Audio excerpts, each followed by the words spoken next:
All right, I am live. I don't know how long y'all been on here, but it said it was set to private for some reason. It says new managing moderators can support your channel in even more ways. Introducing managing moderators. These users have the same capabilities as standard moderators, but in addition, they can manage block words and change chat modes in live. Okay, that was just a message. Hey, everybody. I'm sorry if I'm early, but I just was like, I gotta do this right now because it is super hot. I'm dealing with a problem with my air conditioning. So I come home from being out for a while and I'm looking at my thermostat. Like immediately it was extra hot in my apartment. And I'm like, what the hell? And I look at the thermostat and it's up to 86 degrees, but the air has been running since I've been gone. And I'm like, what the hell? And then just now, like maybe 30 minutes ago, I look at the thermostat again, it's now at 87. And I could feel it, just that 1 degrees difference. Because when I was in my bedroom, I was like, why do I feel hotter? I was like, why is it getting hotter in here? Then I look at the thermostat, now it's at 87 degrees. Mind you, I have the thermostat set to 79, which is still pretty warm, but because I'm in Phoenix, Arizona, it's like 100 and like today I think it got to like 115. So indoors, of course, it's a little cooler, but not that cooler. And my air conditioning isn't just cooling the apartment down. And I got the air conditioning replaced like 2 years ago. So I'm just gonna have to put in a maintenance request and have them come out and look at it because this is ridiculous. So I was like, look, I gotta just hurry up and go live before I just say, forget it, I'm not doing it because I'm too hot. So I hope y'all are staying cool. I got the fan going, so if you hear some, noise, some white noise, that's my fan going. So yeah, it's hot. And something else I was gonna say too. But yeah, I did want to get into this Trump situation too. So I was like, let me just go live early because I was planning on going live at 9 p.m. Pacific Standard Time, which is midnight Eastern Time. But um, again, because it was so hot, I was like, let me just do it now before I lose my damn mind. All right, let's see who we got in the room. Hey, Derek. Hey, Derek, you're always first. I love it. Blazing Black Dolphin. Hey, Abu. Abu, you're usually one of the first to come in the room, too. I love it. Red Bunny, First Diggable Planet. What's up? Sierra, what's up? Sun in the Ninth. Hey, how you doing? I love the Sun in the Ninth house. It's a very nice placement. If you don't get too carried away with the fun and adventure and all that type of stuff. We got Sky Rhyme in the house, another Diggable Planet. Kenyatta, we got Love, we got Tiptoe King, we got Pisces Moon up in the house, Miss Lady J. So you couldn't hear me before? Yeah, for some reason it was set to private, so I wasn't talking at all because I didn't know if it was being recorded or not. So when I went to set up the live stream, I noticed that then it switched to public. So that was weird. Hey, Wellness. Hey, HH. Hey, Dewan. You're the one. You're the one when you need. Oh, God, my voice ain't right. It's the heat. Blame it on the heat. I think I saw Regine up in here. Yup, we got Regine up in the house. We got Cheems 369, the Goose Drunk Wine. The monkey shoot the back up off the streetcar line. The line broke and the monkey got choked, and they all went to heaven in a streetcar boat. Y'all remember that 369?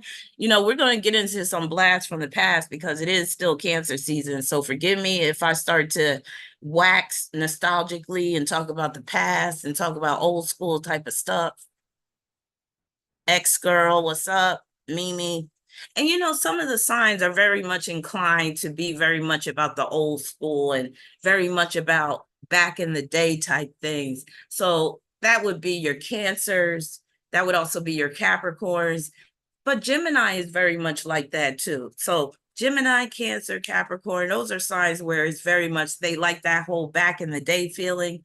And they're more prone to get with somebody from their past, like early life, school years, school age years, it's common that they get with somebody from their past because again, they like that feeling of, oh, remember back in the day, and yeah, remember when, that whole remember when, very much Gemini, Cancer, Capricorn. And with my Capricorn energy, I'm very nostalgic. I love the past. I even subscribe to some channels that feature old commercials from like the 70s and 80s. I really like the commercials from the 80s. Some of the commercials from the early 90s I get nostalgic about too. But yeah, I'm a like real big time nostalgic freak. Big time. Most of the music I listen to is old school music from like the 90s going back. Oh yeah, I love that song by Tupac, Abu, old school. Yes, that's my shit. That's one of my favorite Tupac songs. But you know what? My favorite Tupac song of them all is So Many Tears. And I was just listening to that earlier today. And then also I love the song Last Motherfucker Breathing, but the remix version, which it features Busy Bone. Oh, I love that. But yeah, shout out to Tupac. One of the things that gets on my nerves though, and this is not Tupac's problem, but it's a testament to show how influential he was. But I hate how people are always talking him up. I'm like, let the man rest in peace. Not a day goes by that you don't see some video on YouTube where they're talking to some celebrity that has a Tupac story. I'm like, damn, let the man rest. They talk about Tupac as much as they talk about Jesus. You might as well say Tupac is the modern day Jesus, the way some of these people be fawning over him and worshiping him and shit. Now, granted, he was a great rapper, a good actor as well. But I think people need to just let him rest. Yes, the one you love, So Many Tears too. Tell the Dre, you said, man, where are you? We miss you. Well, sometimes I have some written work to get done, which I just finished doing a solar return written report for a client, and then with my classes and then phone readings and other things going on, sometimes it takes me a while to get back to YouTube. And I wanted to go live last weekend, but I forget why I didn't. But you know what? I'm very much about feeling.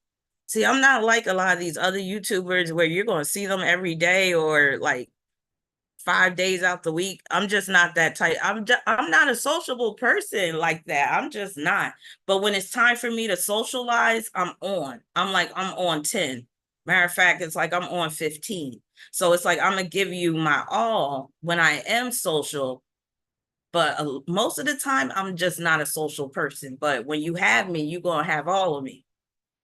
That's very Sagittarius, period. Like when we're front and center with you, you're going to get all of us. But then sometimes we just got to go do our thing for a minute, and then we come back, and then we can give you all of it again.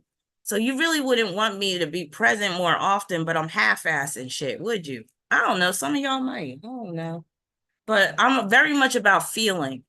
And you could chalk that up to my first house moon. So I have my moon in Capricorn in the first house, right? Capricorn deals with time. It also deals with work. So if I'm not feeling it, and this applies to Cancer too, because we are going to talk about Cancer a little bit with it being Cancer season. If I'm not feeling it, again, with my moon in the first house, and with it being in Capricorn, that's work, it's also dealing with timing. If I'm not feeling it, if I'm not feeling like it's the right time to go live, especially, then a lot of times I don't do it. And usually that'll be for a good reason. Because there's been times where I didn't feel like doing something and then I force myself and then it doesn't go well. So really going off of feeling has really helped me. And I love that y'all are so loyal because I might be gone 2 weeks, 3 weeks sometimes. Sometimes I've been gone a month and I come back and y'all are still here. And I love it. So I just want to thank everybody. My channel, I just noticed my channel reached 28,000 subscribers. So I just want to thank you, everybody, for sticking with me through thick and thin. I want to thank and welcome all my new subscribers. I want to thank all my Diggable Planets. I want to thank my moderators, including Indigo. What's up, Indigo? And also thank my patrons on my Patreon. Also, my subscribers, my clients. I'm just thankful and grateful for everything. But yeah, with cancer, cancer is very much about feeling. Cancer is all emotion, it's all feeling. So a lot of times if cancer ain't feeling something, they're not going to do it. Or you really got to twist their arm to get them to do it. So, oh, sorry. With my moon in the first house and cancer in my seventh house, yeah, I really got to be feeling it in order to deal with the public. And I'm like extremely shy too, believe it or not. I'm like extremely shy. I'm extremely self-conscious. So sometimes if I'm not feeling like totally confident with myself, I won't go live either. Because I'm hard on myself too with that Capricorn moon rising in my chart. It could be, it's not a good thing. And what we're going to be talking about tonight is Mars square Saturn. And while I don't have that aspect in my chart, I can relate to it to a certain extent because, again, I do have my moon rising in Capricorn in my chart. And just the limitations that that placement alone can produce in a person's life is can be similar in certain respects to Mars square Saturn. Granted, Mars square Saturn is far more worse in a lot of cases, but yeah. So we're going to be getting into Mars square Saturn tonight. That's why on the community tab I put be there or be spanked, because Mars square Saturn is very much about being spanked, as you'll see.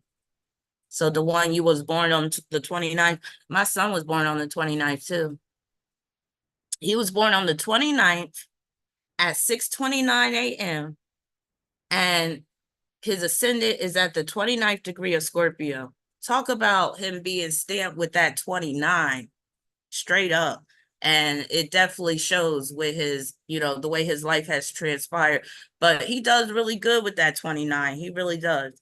Now, I have to tell y'all, because it's so hot, and I'm kind of taking my time getting into the main topic because I'm waiting for the person that sponsored this video to come in to the chat. And I don't see her yet. So hopefully she'll come in soon. But what was I just talking about? Oh yeah. Indigo said I love to get spanked. Do you got Mars square Saturn in your chart, Indigo? But anyway, Red Bunny, you got Mars square Saturn. Okay. So some of what I'm going to say tonight should apply to you. So yeah, chime in if some of this does ring true to you and all that type of stuff. Now, unfortunately, I won't be doing any readings tonight, like card readings with the super chats and stuff, because it's too hot. And when it's hot like this, and trust me, I'm a person, I like the summertime. I like the heat. I prefer the heat to the cold. But when it's kind of hot like this, I'm kind of like, I don't know, I might not come across as sensitive. And usually I'm not all that sensitive anyway. So you might not get the best of me with some of my responses. So next live I do, I'll be answering questions and doing super chat readings and stuff like that. But yeah, tonight I just want to get into the main topic. First, we're going to get into this little Trump situation, and then we're going to get into the main topic. So let me share my screen, and we're going to pull up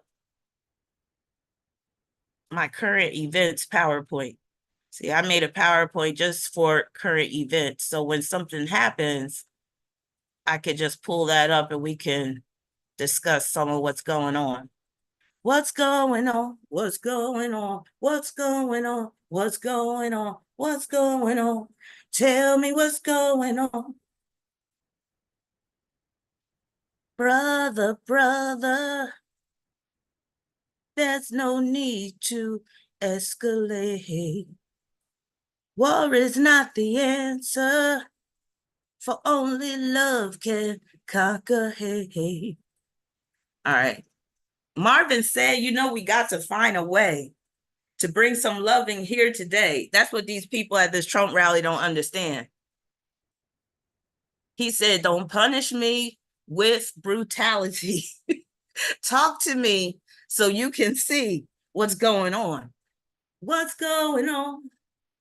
What's going on? Tell me what's going on. I'll tell you what's going on. Ooh, do, do, do, do, do, do. You know what? Something is going on, man. Hold on. Something's going on with hold on. Oh no. I just closed out.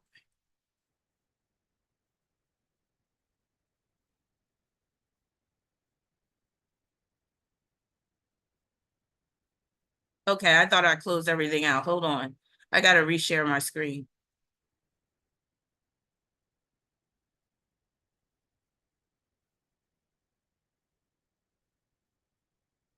Okay. Let me hold you tight, if only for one night. All right, I gotta pull the live stream up on my phone.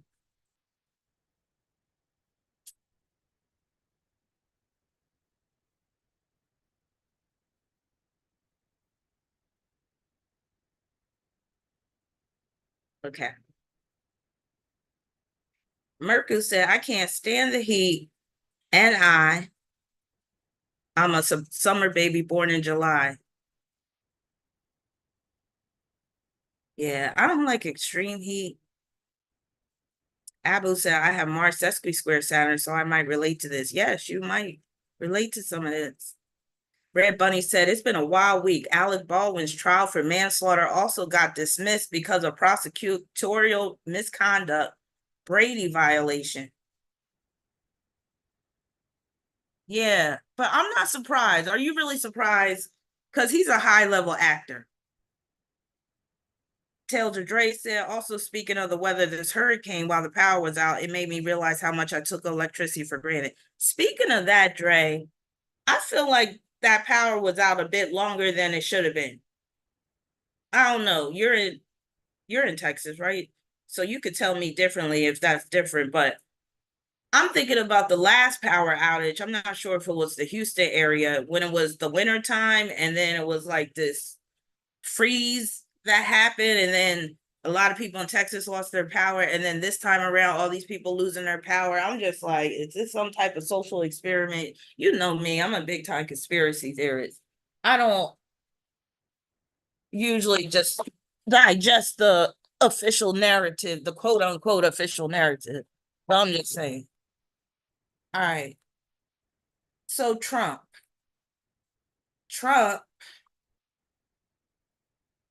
was involved in a shooting this evening in Butler, Pennsylvania.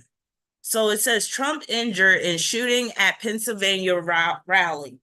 And as you can see, you see his ear is bleeding and he got a little blood on his face and he's being carried away or, helped away by the Secret Service.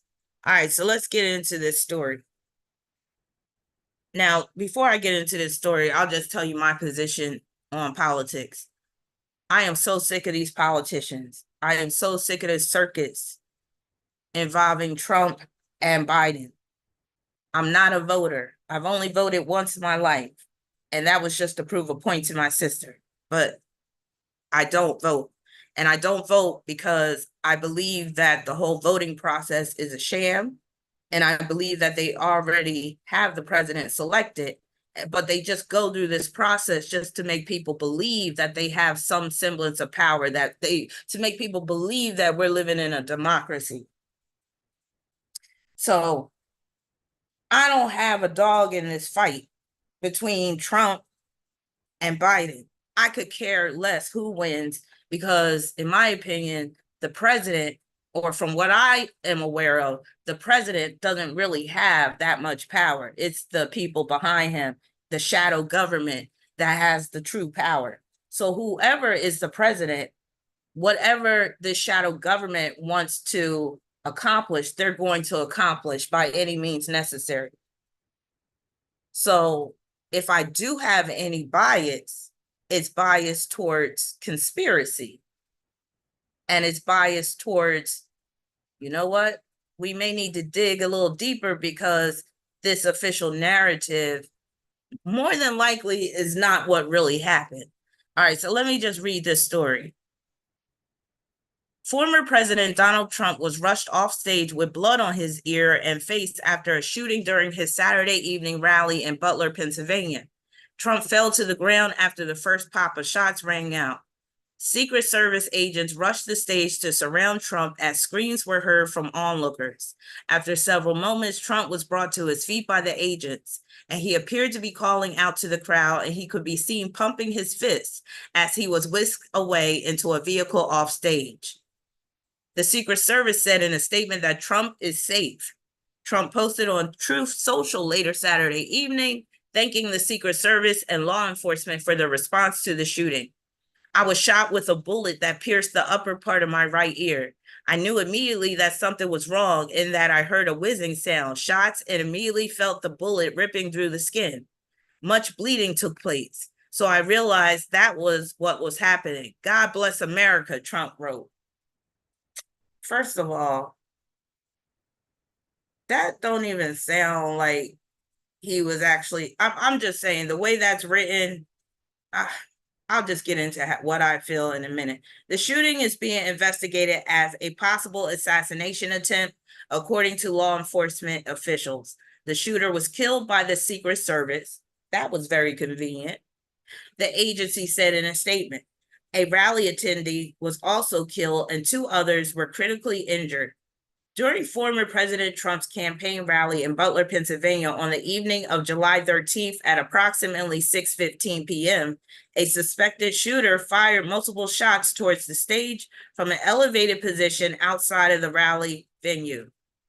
Secret Service personnel neutralized the shooter, who is now deceased. U.S. Secret Service quickly responded with protective measures, and former President Trump is safe. Secret Service Chief Spokesman Anthony Guglielmi said.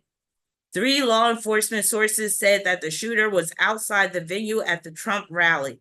2 of those sources said that the shooter was on a roof outside of the venue. Multiple law enforcement sources have referred to this individual as a sniper, although additional details are not yet clear. Butler County District Attorney Richard Goldinger said he was told by Chief Detective that the shooter was on a building adjacent to the property and had no additional details on the person. It would have required a rifle, he said. It was several hundred yards.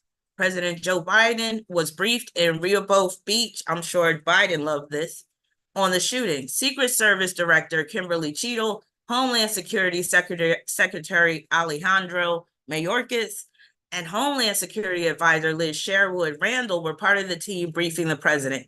Biden spoke from the Rehoboth, I don't know if I'm pronouncing that right, beach Saturday evening, saying he had been thoroughly briefed on the incident and was trying to reach out to Trump to speak with him. There's no place in America for this kind of violence. It's sick. It's sick, Biden said.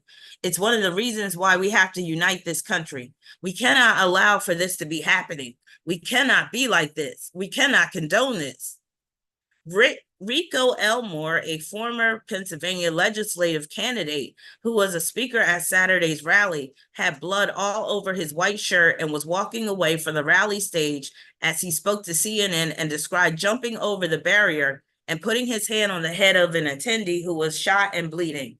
All we know is shots were fired, and then I jumped over the barrier and put my hand on the guy's head that was profusely bleeding, Elmore said. He said he didn't know the attendee and he was just a stranger. Elmore was visibly shaken up, but said he was not harmed. He said he only saw one attendee hit and did not see what happened to Trump.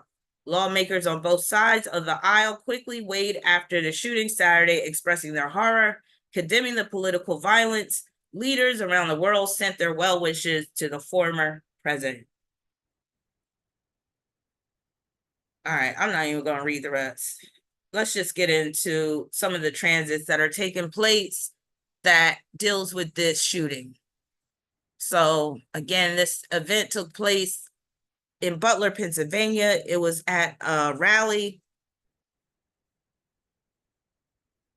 So transiting Neptune, 29 degrees Pisces was forming a quincunx with his ascendant at the 29th degree of Leo. So automatically with this, I'm looking at duplicity, which is one of the themes that I wrote in my book on transits, dealing with this aspect right here.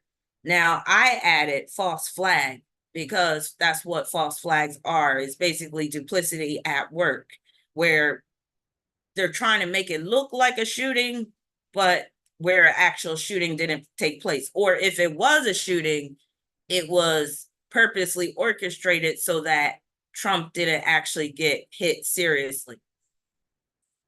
So this is from my book too. And I started laughing when I read this because I was like, spilling liquid on yourself. Because when me and my daughter first heard about this story, because she's a conspiracy theorist too, we automatically was like, come on now. And when we looked at Trump, we was like, that could be some fake blood and stuff. So that is a possibility. I'm not saying that it's actually true, but that is a possibility. And it's funny that I had spilling a liquid on yourself in my book about this very transit. But again, this is speculation. I'm not saying that it's really happening, but again, the way this country is and the way they like to use smoke and mirrors to basically make it seem like something happened the way they want it to happen, yeah, I wouldn't be surprised if that was fake blood. And when Trump was down on the ground, somebody, either he himself or somebody else, put that on him. An unbelievable occurrence. Having a hidden agenda is another example. A surreal experience. Receiving first aid. So Mars and Uranus are conjoined to the fixed star Algol right now, and Algol breeds violence. It breeds attacks. It could deal with head injuries. And Taurus squaring Mars in Leo. So this is the transit right here that actually dealt with Trump being hit with something. And I'm stressing the word something. Hey, sacred artist, what's up? I'm stressing the word something. So Trump being hit in the ear by a flying projectile. So the reason why I'm saying flying projectile is because of the Uranus influence. See, Mars alone can be a bullet. Mars can represent a gun. Mars can represent a certain weapon. Yes, Tiger Lily, that Algol conjunction. So yes, Mars and Uranus are conjoined to Algol right now, and that is a perfect recipe for a situation like this, for violence to take place. But did it take place organically? Hey, JB. Hey, Nacho. Hey, Annie. Did it take, hey, Ellie. Hey, Blazing. Oh, a lot more people came in here. So did it take place organically, though? So again, Mars alone is dealing with a gun or some other weapon, the bullet itself. When you add Uranus to the mix, that doesn't necessarily equate to a bullet. Now, there's other ways to basically describe this conjunction as well. So they did say the shooter was on a raised surface, which could be Mars conjunct Uranus. Mars conjunct Uranus could just deal with a flying projectile itself. But like I said, Mars alone could deal with a gun being shot. And we know that bullets are flying projectiles. But again, in this case, this could be some type of artificial bullet or a dummy bullet, maybe some type of dart, something unusual or unconventional because Mars is conjoined to Uranus. Maybe something where they could guarantee that Trump wouldn't actually be seriously wounded, only where it just hit his ear. That's if he actually was wounded. So I do believe he was wounded because of this transit, Mars and Uranus conjunct Algol, squaring Mars and Leo. But again, I'm thinking that it could have been either like a rubber bullet or some type of projectile where they knew it was maybe just going to break the skin a little bit, but not really cause much damage. So this transit can also just manifest as a violent attack, especially with Algol in the mix. angry activist trope.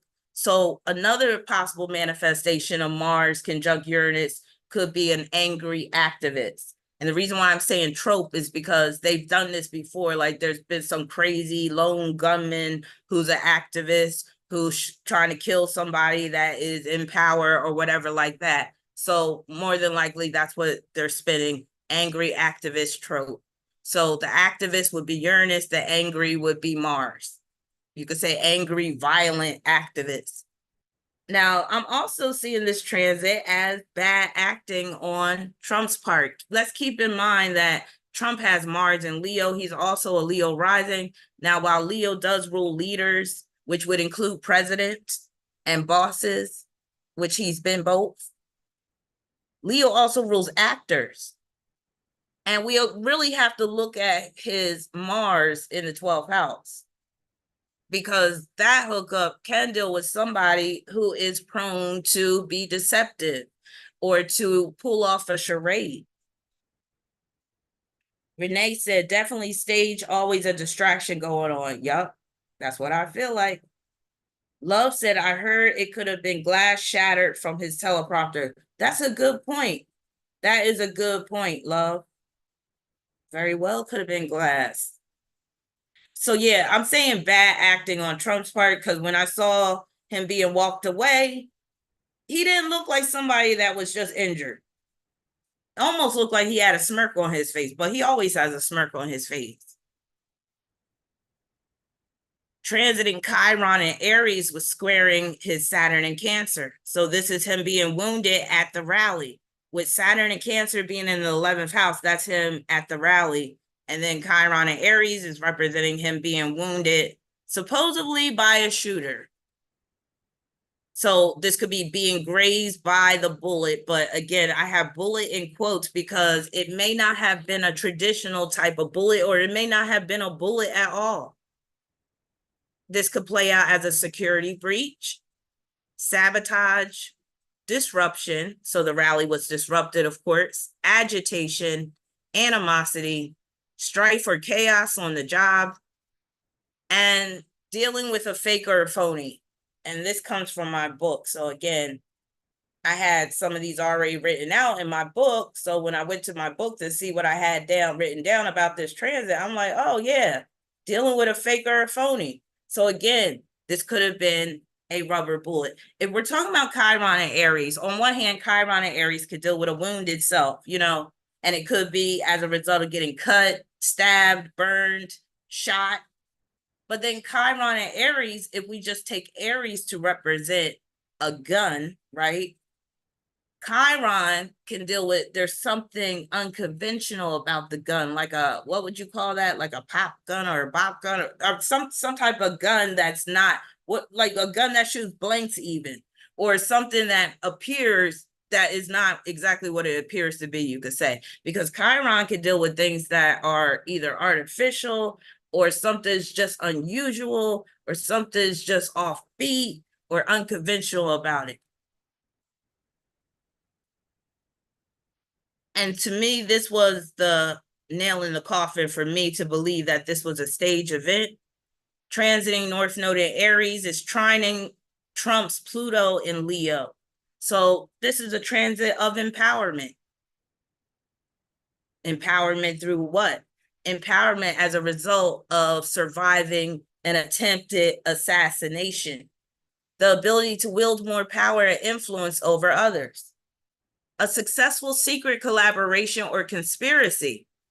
And I'm really looking at this as such because the 8th and the 12th house are involved. So the North Node is in Trump's 8th house and Pluto is in his 12th house. Shooter is exterminated by Secret Service. So again, this was very convenient. It worked out in his favor. And this can also be seen as redemption. And where you never let a good crisis go to waste. So I believe Trump is going to be empowered through this situation. I believe more people are going to rally around him. More people might actually decide to vote for him simply because it's, now they're looking at it, oh, sympathy and all this type of stuff. And then the transiting moon in Libra was forming a trine with his sun and North Node in Gemini, and Libra rules snipers. So this is the sniper trope working in Trump's favor. Gemini rules the media. So this is him getting media attention, and where the media is spinning the narrative to basically show or to garner this sympathy and to get more people to rally around him and all that type of stuff. So it'll be interesting how things pan out with this coming election. And I might, do a live stream about this election like I did before. I don't know if y'all remember, but I did a live stream about the Trump and Biden election 4 years ago. And I predicted that Biden would win, and sure enough, he did. So I might do another live stream this year dealing with the election, and I might predict who's going to win and all that based on the transits and all that stuff. But yeah, that's enough about Trump. I believe that's all I have. So let's get into the main topic.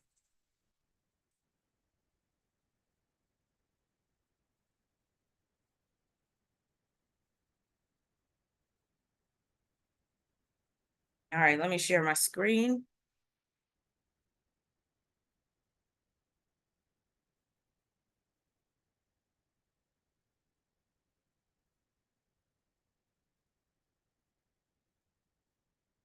So long ago, you were my love, oh my love. All right, let's see if Kawaii Honey is in here. I don't see her. She sponsored yet another video. She actually sponsored quite a few that I'll be doing in the future. Told you, Kawaii be keeping me working, as well as some of you other clients and viewers and subscribers. So I just want to thank everybody who has sponsored a video to date. And if you would like to sponsor a video, it could be about a celebrity. It could be about somebody you know personally. Just don't, I would keep it anonymous. It could be about an aspect like Kawaii Honey does. I'm also, and Abu recently submitted a sponsorship request for, what was it? Sun opposition Saturn. So yeah, I got quite a few sponsored videos coming up. So stay tuned for that. It can HH. They tried to hide your comment, but yes, it very well can be. Yes. That's a good question. All right. So Mars square Saturn, the Smackdown, because that's how it could play out sometimes. The Smackdown. Now, some people like the Smackdown, other people don't, which is why when it comes to aspects in a chart, you have to really look at it from an individual perspective. And you know what? It's a big reason why I don't post a lot like on my social media accounts on Instagram and let me tell y'all this too before we get into this. But it's along the lines with what I'm about to say about aspects. I don't post a lot of stuff on Instagram about aspects and stuff. I don't post a lot of content, astrology content, period, on social media. I have a Facebook group called Real Talk Astrology, but yesterday I put it on pause because I hadn't been in that group in over a year. Actually, I can't stand Facebook. So it was very hard for me to even just go into my own group. But honestly, I got turned off from my own group because I would post things sometimes. Appy, the astrology lady, would post things sometimes. Some other astrologers, some other people, members would post things, and then there would be so much infighting, or there'd be so many people talking about, well, I'm not like that, or my boyfriend got that, and he's not like that. And you could tell these people, okay, well, we're not saying that everybody that has this aspect, but goddamn, how much explaining do you have to freaking do? So, and like I said, with aspects, you really have to take it on an individual basis, which is why when I do these aspects with the PowerPoints on these live streams, you'll see that my bullet points are long. And that's because these aspects, they have multiple manifestations. Hey, Roma.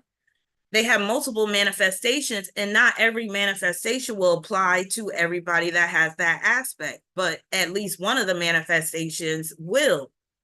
So you can't just say, oh, everybody with Mars square Saturn is going to like to get their ass beat. No, that's not true. So you really have to take the chart on an individual basis. And it's really not wise to have these blanket statements about like everybody that has this aspect is going to do this or is going to do that. Yes, Pisces moon. And I don't know why. I found that out. I think it was last week I found that out. I was shocked. I was shocked. I was like, what the hell? And yeah, she didn't go into detail about why. But I was like, damn, that's messed up. You two don't be playing around. But yeah, a lot of times if you post something like about an aspect or something, either people want you to talk about this other aspect or people want you, and mind you, I'm a people pleaser with my Venus and Libra. So I always want to please people. But then if you post certain stuff like on social media, then here come people with the questions. You'll either have people come with a lot of questions, or you'll have people that are either saying, I'm not like that, or my daughter's not like that, and she has this aspect. And like, who got time to have to go behind these people and explain to them over and over again, like, oh, well, this is only going to apply to certain people. And of course, there's exceptions to the rule and all that stuff. So yeah, I'm just like, I'd rather explain it to y'all in a long format video. So then you can, ask your questions and stuff like that, and we can be more comprehensive with it. But yeah. All right. With that being said, let's get into Mars square Saturn. So this video has been sponsored by Kawaii Honey. Thank you, Kawaii, for sponsoring yet another video. And thank you for keeping me busy with these sponsored videos. And I really enjoy doing them. And I really, am thorough again with doing them when it comes to the celebrities that I add to these sponsored videos. That's what takes the longest, because what I do is like writing out like the bullet points and stuff like that. That takes me like an hour or whatever. It's once I get into the celebrities that it takes my time, because I want to read about every single celebrity and get the nitty gritty and talk about what parts of their life is dealing with this particular aspect. And I like to get a nice sample of celebrities so that I can really drive the point home about how this certain aspect plays out. So the content, like again, when it comes to listing the possible manifestations of the aspect, I could do that quick, lickety split. But it comes down to, then I got to collect the celebrities, I got to pull all their charts, and then I got to read their bios. And that's why it could take me, long sometimes to get a video out. Red Bunny said, as you said in your Dark Sided series, if it don't apply, let it fly. Yes. But yeah, just to back up a little bit, I put my Real Talk Astrology Facebook group on pause. It's still available to be viewed, but people just can't post in there anymore for the time being, and they can't no members can be no new members can be added. And that's because the page was kind of dead, and a big part of it was my fault because I wasn't nurturing it the way I should have. And then a lot of the people that were posting, they were just posting for their own benefit, like to promote themselves or their channels and stuff like that. So I shut that shit down. I was like, you know what, I'm shutting it down, at least temporarily. And I do feel like Facebook is kind of like a thing. Oh, let's take a poll right now. Press 1 if you feel like Facebook is dying out, where people are losing interest. Press 2 if you feel like Facebook is still on and popping. If Facebook is still hitting, Facebook is still the place to be. I say 1. I feel like Facebook is dying. And honestly, I don't want no parts of Facebook at this point in my life. To me, it's just another source of stress. Okay, so a lot of people are pressing 1. Okay, so I'm not imagining things. I feel like most people are on Instagram now. There's that Threads they got now. There's Twitter, or now it's X. And then what's the other social media? TikTok. TikTok and Instagram basically killed Facebook. Okay, I don't see a single two. Kenyatta said back in 2019, I got rid of it. So, with all these ones, it's making me think that I shouldn't even reactivate my Facebook group. I'm like, for what? Most people aren't even trying to be on Facebook like that anymore. And it was like a whole weight was lifted off of my shoulders because I be carrying guilt, y'all. I be carrying guilt sometimes over, and it be over like stuff that is not even like I did anything bad, but I was guilty about not going back into that Facebook group and like engaging the members. But I hated Facebook.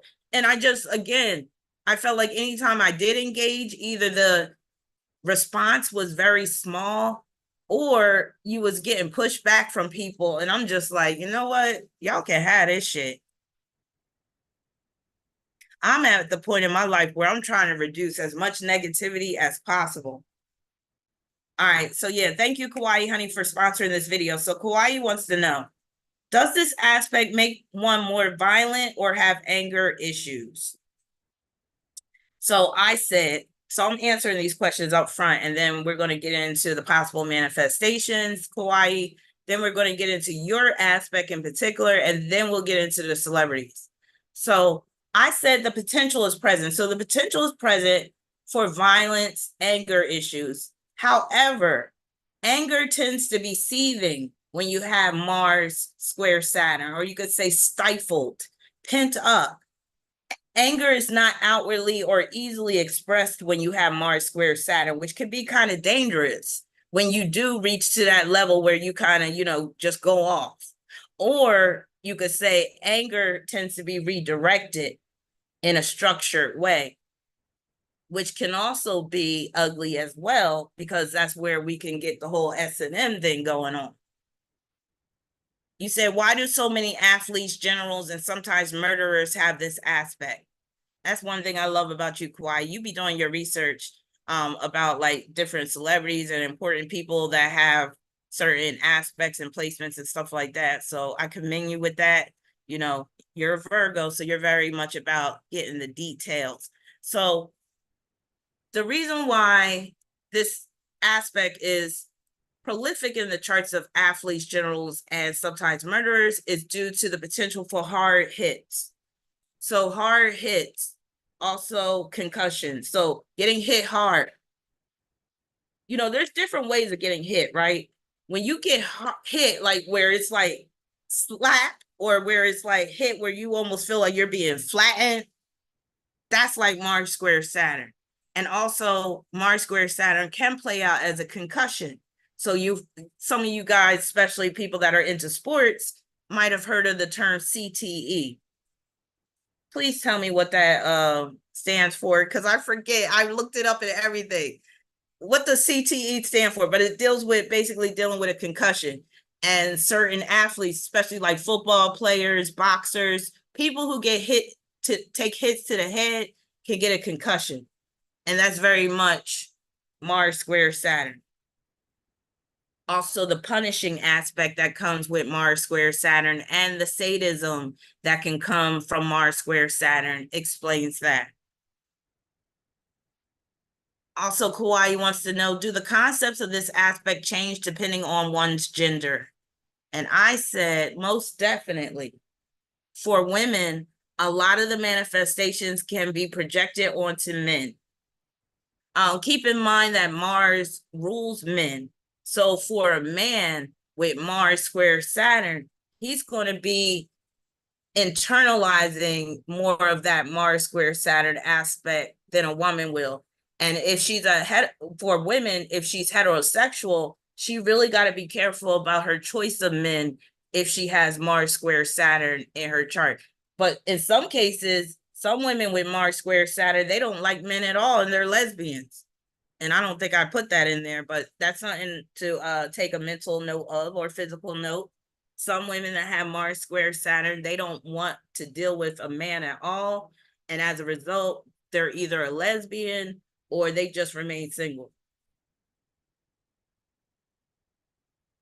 Does this aspect have an indicator of a woman having issues with her menstrual cycle? So my answer is not necessarily.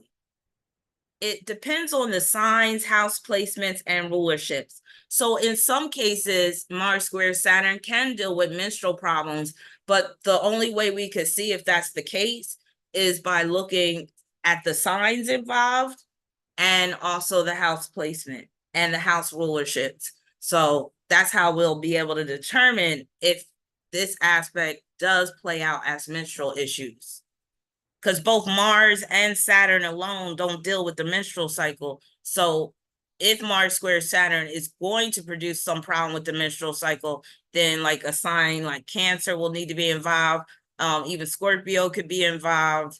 Aries, if Mars and Cancer could be squaring Saturn and Aries, there could be a problem with the menstrual cycle and so forth.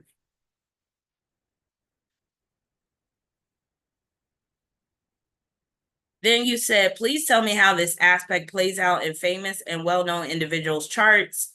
So stay tuned for that. With this aspect, can it be challenging in the future to deal with? And I said, yes. This aspect could pose challenges throughout life, but it may get easier with age. Keep in mind when it comes to aspects, especially, challenging aspect or any aspect really, once you conquer one obstacle or overcome one obstacle, it's like another obstacle will take the place of that obstacle that's represented by that aspect. So it's like you really never get a break.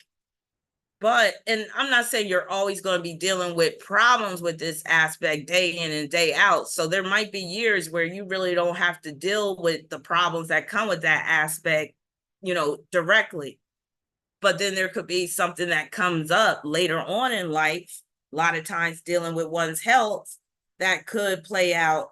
I mean, that could be represented by that square. So just know that with life, you're always going to have challenges. So live it up while you can. That's the message that came from this dude that I recently subscribed to on YouTube. His name is Big Ward something. Shout out to Big Ward. I think that's his name.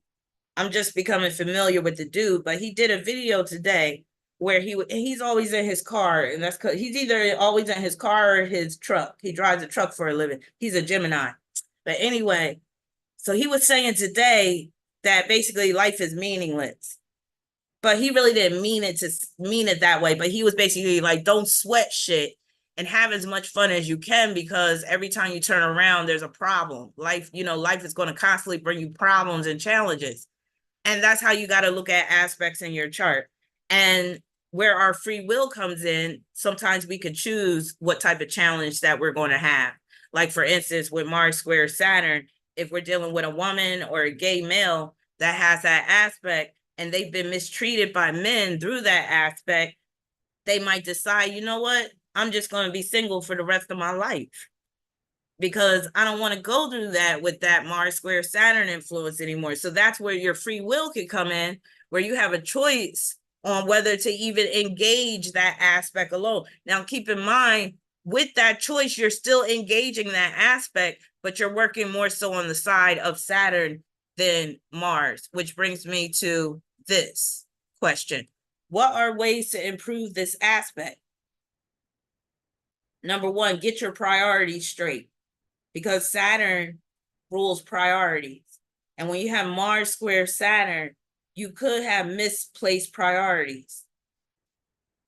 So get your priorities straight. Be responsible, because Saturn is about responsibility. Be disciplined. Basically, as you see, I'm showing you that the way to really improve this aspect is to embrace the side of Saturn most times. Because when it comes to aspects, you always have to weigh the strength of the planets in aspect. So if we're dealing with a square between Mars and Saturn, we have to ask ourselves, who's stronger? Is Mars stronger than Saturn? In most cases, it's not. In most cases, Saturn's stronger than Mars. The signs are going to play out, come into play as well in terms of the strength of the planets. But with this world even being ruled by Saturn, and remember, I said I was going to do a video soon about squares and how I feel like squares are the chief aspect when it comes to life on Earth. and squares are like Saturn. So when it comes to Saturn, it helps to basically embrace the energy of Saturn, not the negative energy, but the positive. Sometimes we look at Saturn too much as our enemy. And yes, Saturn could be the enemy, it could be the devil, it could be Satan, but sometimes we need to really focus on the benefits of Saturn, like success and discipline and self-sufficiency and rewards and longevity and all that type of stuff. So embrace the side of Saturn, and a lot of times your Mars will fall in line. And embracing the side of Saturn is basically like doing the work first, and then you could do whatever you want to do. Take care of work and responsibility first before you can go out and play. You could look at it like that. When you got Mars square Saturn, it is like the teacher basically said, you can't go out and play. No recess. It's no recess. So you got to kind of have that mindset. Like, we got to get this work done. We got to be about what needs to be done before we can do what we want to do. So Kauai said, I have this aspect in my chart with Mars and Virgo in the 12th degree, falling in my 10th house, squaring my Saturn in Sagittarius at the 14th degree in the second house. This aspect tends to play out that I could be a little bit rebellious against authority figures, but I've had issues with heavy menstrual cycles in the past. All right, so Kauai, I'm going to get into your aspect in particular after I get into the general manifestations of Mars square Saturn.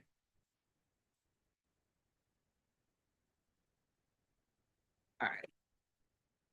All right, so I broke the possible manifestations down into categories. So the first category is going to be fathers, because Saturn rules fathers. And when you have Mars square Saturn, there's often some issue with the father.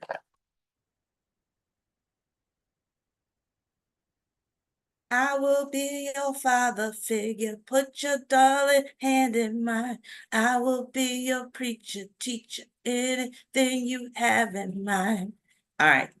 So the father could have anger issues. The father could have violent tendencies. Hey, Jupiter. Papa was a rolling stone. Wherever he laid his hat was his home. And when he died, oh, he left us was alone.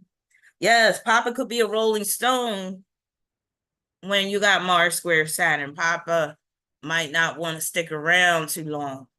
Papa might get itchy. Papa could be self-absorbed. Father may not be affirming of who you are as an individual. Your father could ignore you. Anger could be directed towards your father when you have Mars square Saturn. Also, this could be a father that gets shot, stabbed, burnt, assaulted.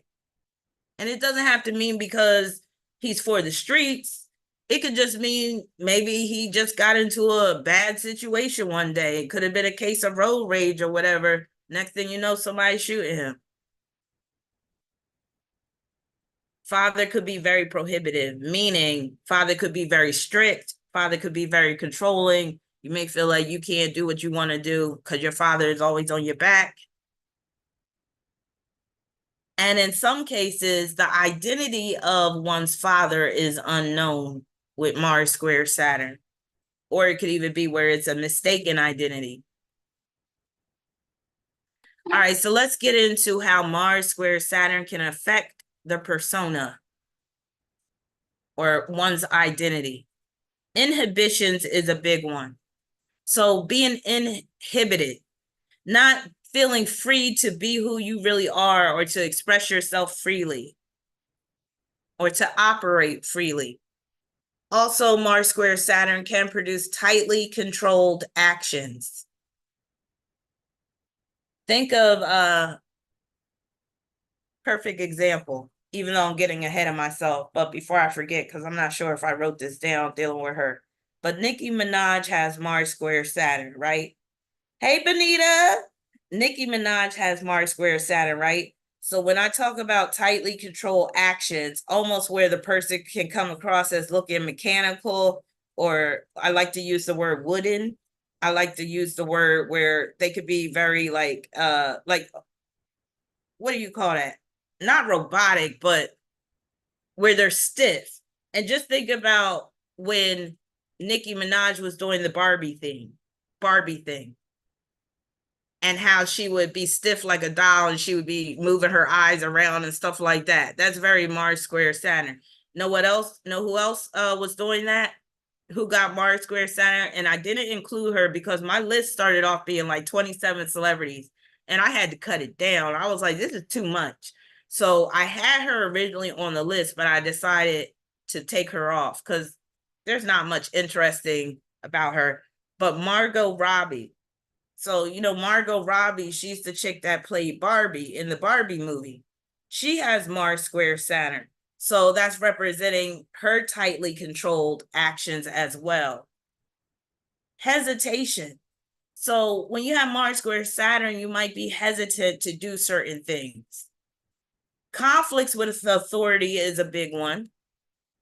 Also, some people with Mars square Saturn could lack maturity. And again, I kind of look at Nicki Minaj that way at times, especially like when she was younger. Fearful, lacking courage. So some people, not all, some people with Mars square Saturn could be fearful, could be lacking courage, lacking drive, lacking initiative, lacking passion, lacking self-determination. Fatalistic approach to life. So some people with Mars square Saturn might be like, what's the use in trying? Because every time I try to do something, I fail, or it's just not going to work out for me, or all the cards are stacked up against me. There's no chance. The new versus the old. So people with Mars square Saturn could be dealing with that conflict, the new versus the old. And in some cases, it could be a relationship. You dealing with a new person and you still trying to hold on to the old person in your life. Control issues. Not finishing what you start, leaving things incomplete. Because Saturn is about completion. But when you got Mars in the mix, Mars squaring Saturn, it's like Mars is preventing the work from being completed. And it could just be a simple fact because you're goofing off or you're not really paying attention to the time or what have you. Some people with Mars square Saturn can be cruel and mean. And again, keep in mind that if you have Mars and I was about to say Mars and Saturn. If you have Mars square Saturn, you may not be embodying all of these traits, but you may come across people that do. Like, let's say you got Saturn in the 6th house. You could be dealing with this issue with a coworker. Could be a boss. It could be somebody, could even be like customer service representatives that give you a hard time. You might be like, why does it seem like I'm always dealing with this shit? And other people aren't. Sadistic. So that's a big one. And of course, not everybody is sadistic that has this square, but some people can very well be. Masochistic is another one. So some people are masochistic. So sadistic is basically somebody that likes to inflict pain upon somebody, or like they derive pleasure from inflicting pain upon somebody. Masochistic is where a person derives pleasure from pain being dealt to them, from them receiving pain. And some people with Mars square Saturn are both sadistic and masochistic, which brings us to the whole S&M type sex. Sexual hangups or inhibitions is a big one with Mars square Saturn, and it could deal with something that happened in their childhood, but not necessarily. So not everybody that has sexual hangups or inhibitions were abused as children or, dealt some type of trauma as a child. Sometimes this is coming from their past life. Sexual dysfunction is another possible manifestation. So more so, this would be men. So Kauai, you know how you ask, would this play out differently with men and women? For men, more so than women, Mars square Saturn can play out as sexual dysfunction, including impotence. Being closeted is like the same as being inhibited, ice nymph. So yes. So S&M and BDSM type sex. So people who have Mars square Saturn, not everybody again, but some people, and I have some examples in this PowerPoint, are into S&M, BDSM, what would you call that? 50 Shades of Grey type sex, where they like to get spanked, they like to be put in handcuffs, they like to get whipped, they like to be, they like those nipple pincers, or, or some of them might like to even get electroshocks and stuff. Some like the list just goes on. Like it just like, and I know some of y'all are into that too. Y'all, Rihanna, but I don't think Rihanna has Mars square Saturn, but she could probably have something else that, well, she definitely has something else that can explain why she's into that. But yeah, um, me personally, that type of sex scares me. I've never been into that type of stuff. Whips and chains and paddles and all that type of stuff. But hey, whatever floats your boat. But if you are into that type of stuff, maybe you have Mars square Saturn, or your partner might have Mars square Saturn, or even just having Saturn in the eighth house will do it. Sometimes Saturn in the fifth house will do it. Sometimes Saturn in the first house will do it. Degrading sex acts. Now, part of this goes into S&M type of sex, that whole degrading sex acts, but we have to separate it from S&M, because there are some people that are into S&M sex where it's not degrading. You get what I'm saying? So I don't want to lump it all into one category and be like, oh, S&M type sex, BDSM is automatically equates to degrading type sex. So I'm separating the two, even though sometimes there is a blending of the two, to be fair. And then some people will use this square for celibacy. So some people don't want to have sex at all that have Mars square Saturn. And I'm looking at Mars square Saturn as the aspect of the incel. And just recently, I've learned what incel means. Like, I knew what incels were. I knew that they were these guys that couldn't get sex and they're bitter about it. And they basically stay at home on YouTube all day, jerking off and gaming and all that type of stuff. Their game controllers are all sticky from their jizz and all that type of stuff. And they have the game chair. That's the incel. But I didn't know that it stood for involuntary celibacy. I was like, oh, that makes so much sense. So yeah, I look at Mars square Saturn as the incel. So yeah, some people who are asexual could have Mars square Saturn. Some people who decide to engage in abstinence could have Mars square Saturn. So remember, let's go back to what I said about you having a rough time with men, whether you're a heterosexual woman or a gay male. You're having a rough time with men. You're dealing with men who are cold and cruel because you got Mars square Saturn. And in order to fix this problem, you say, you know what? I'm going to embrace the Saturn side of this aspect, and I'm just going to be alone. I'm going to be single. So, of course, what that means is you're going to be without sex. So, you see how both of them go hand in hand. If you decide to go the Saturn route, basically, you're basically saying either I'm not having sex at all, or I like to get my ass beat while I have sex. Basically. Or, like I said, going the Saturn route too can mean you got these sexual hangups. And with this square, it could be very hard to get over those sexual hangups. All right. A sense of inadequacy is a big one when it comes to Mars square Saturn. So you could be the tallest guy in the room. You could have the biggest dick. You could have the brightest smile, the whitest teeth, the best gear on, or drip, as the young people like to say. But if you got Mars square Saturn, you could still suffer from a sense of inadequacy. Like you feel like something's missing, or that you're not fully a man, or you're just, weak or ineffective in some way. Loneliness or loner tendencies is another issue that comes with Mars square Saturn. Also, you could be walling yourself off from others, not wanting to deal with people. Also, some people with Mars square Saturn, they just have a mean look on their face, or they could have a grimace on their face quite often. Grumpiness is another issue. Self-doubt is a big one. So somebody with Mars square Saturn, they might basically be doubting their abilities. They might have doubts that they can, achieve certain things, or that they're as great as they really are. And some with Mars square Saturn can be quite shy, especially when they're younger, but the shyness may never go away for some of these people. And some of these people, they just will channel this into introversion.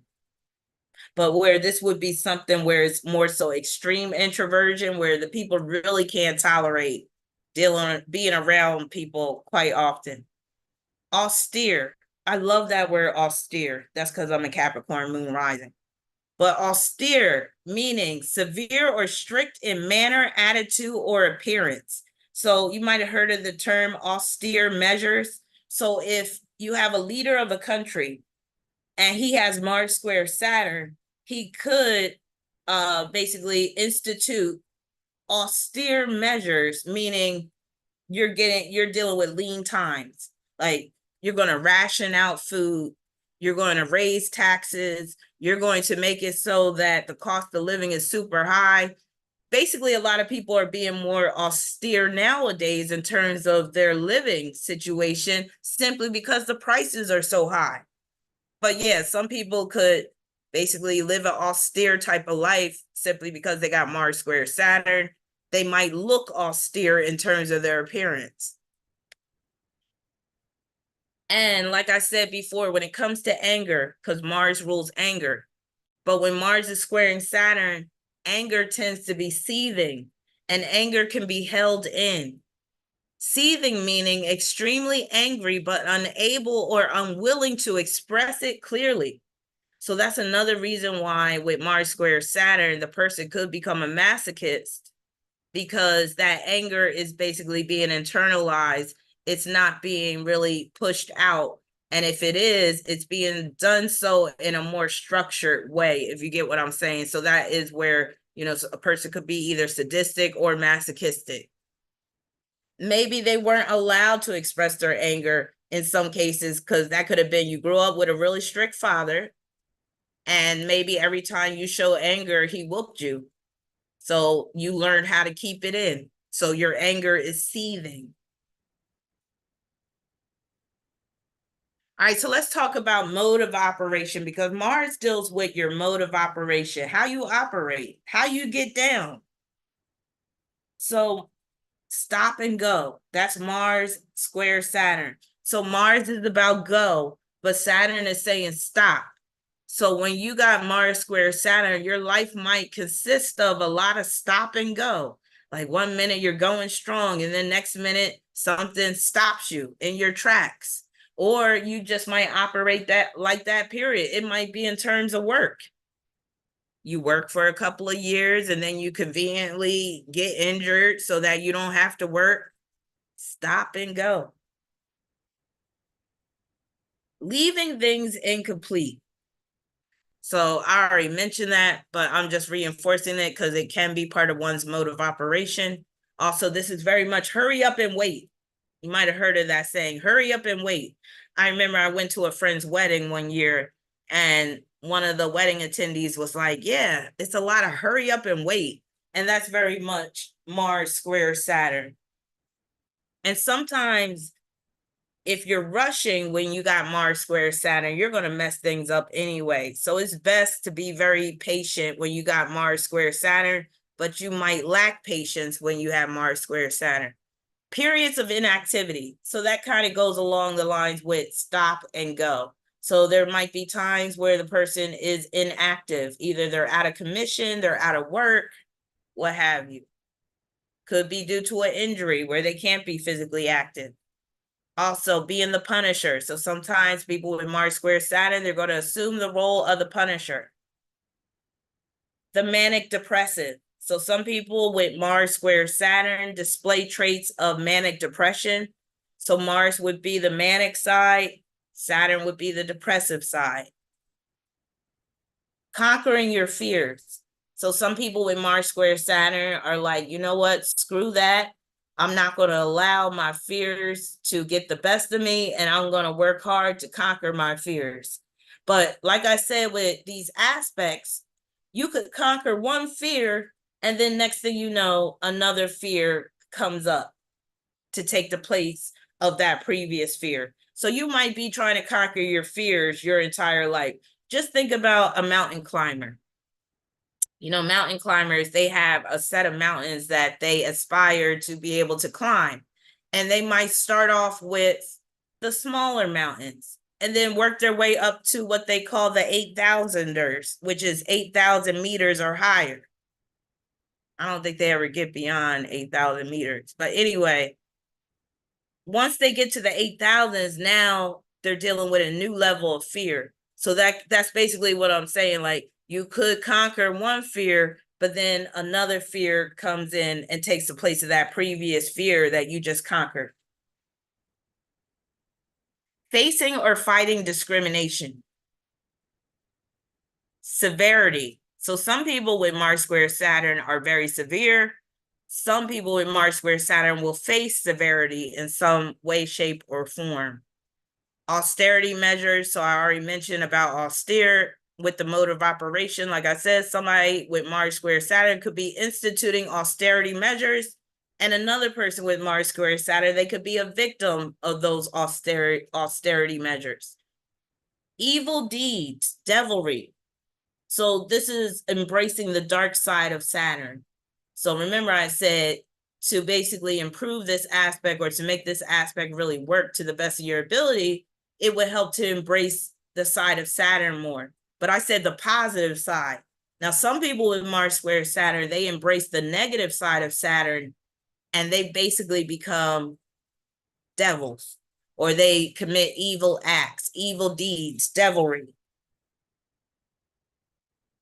Capitulation. That's another word I love.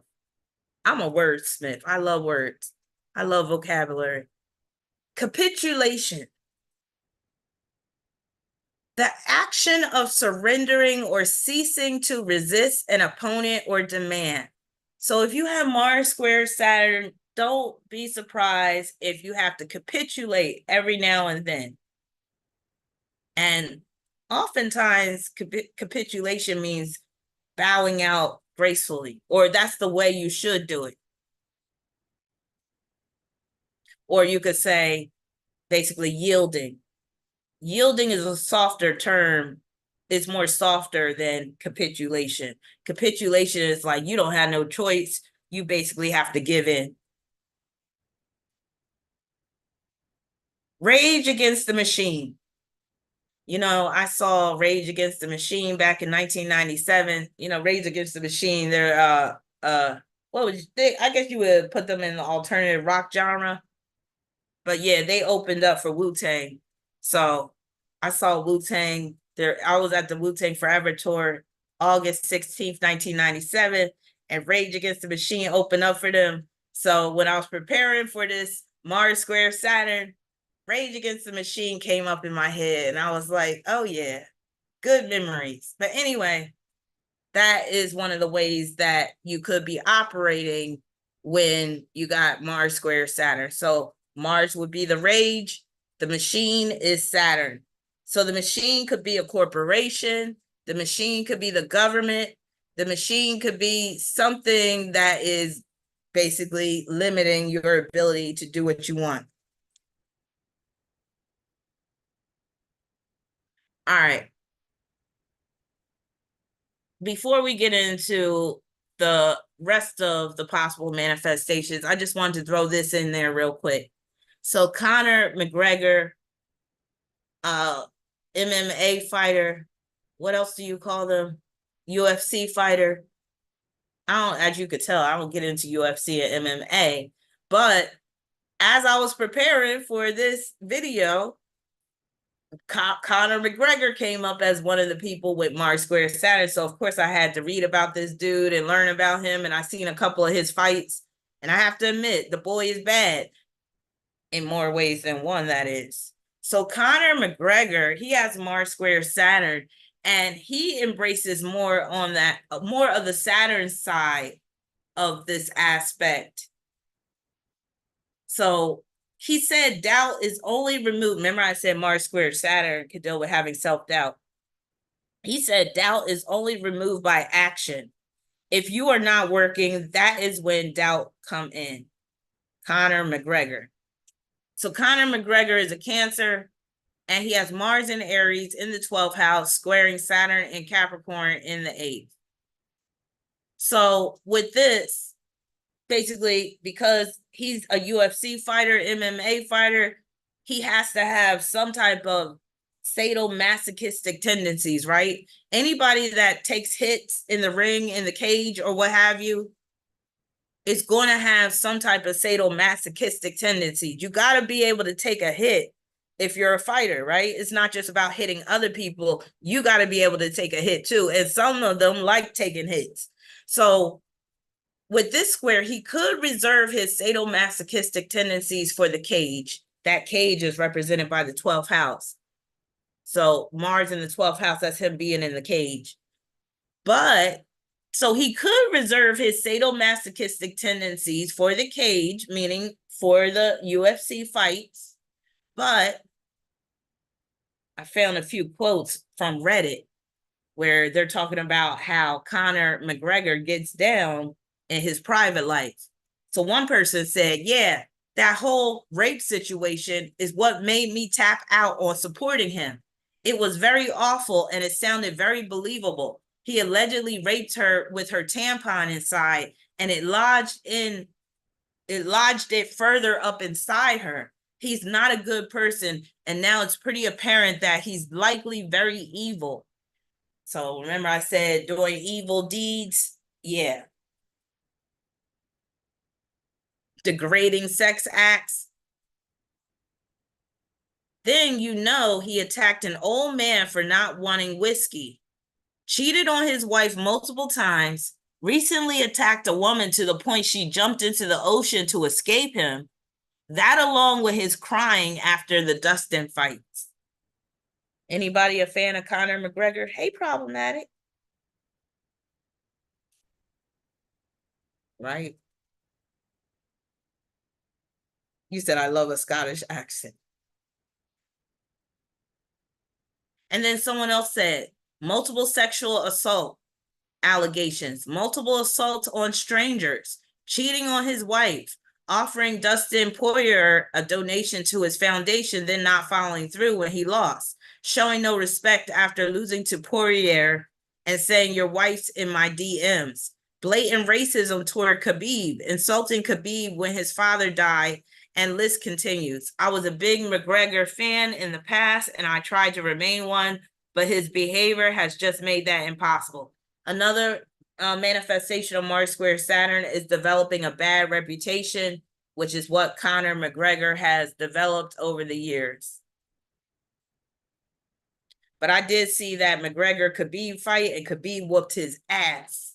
He had him against that fence, like, he was just giving it to him, like, I was into it. I'm not, like I said, I'm not even into that UFC stuff, but I was like, God damn, Khabib. And I heard that it was personal because, like it said in that quote, McGregor was talking shit about Khabib's father, and Khabib's father had died. All right, so let's talk about some of the circumstances that can arise when you have Mars Square Saturn. Harassment, policing, arrest. So being police, you know, some people with Mars Square Saturn might seem like the cops are always on their tail, or they're always being harassed by the cops. And some people with Mars Square Saturn will actually be arrested at some point in their life. Challenge with maintaining employment, having short-lived jobs. And also somebody with Mars square Saturn, they could have a hard time pinning down a solid career path.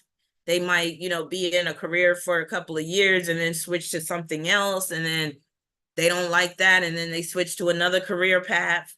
Also, this could be a rush job, incomplete work, being burdened with responsibility, being blocked or barred, being restricted or limited, being punished or punishing yourself, doors being slammed in your face, being thwarted or stopped.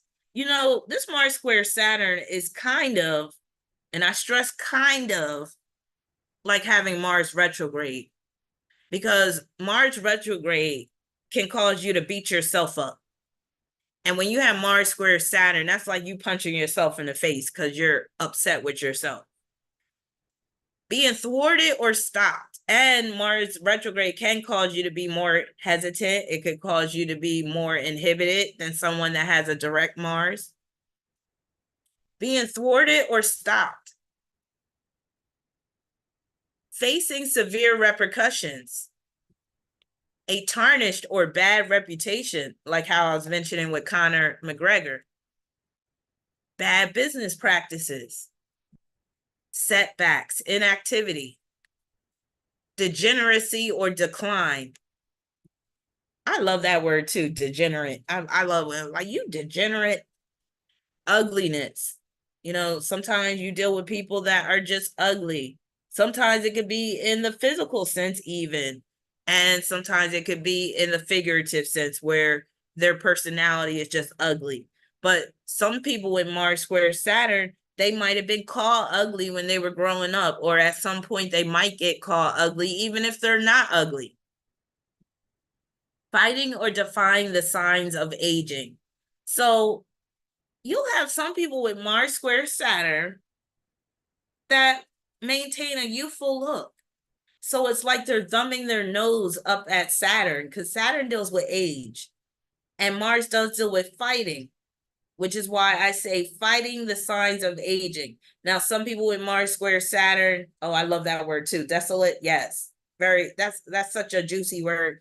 Fighting or defying the signs of aging. So some people might fight the signs of aging just by, staying in shape, eating right, all that. Other people might try to fight or defy the signs of aging through plastic surgery. And some people, they might just have it naturally where people are always asking them, how old are you?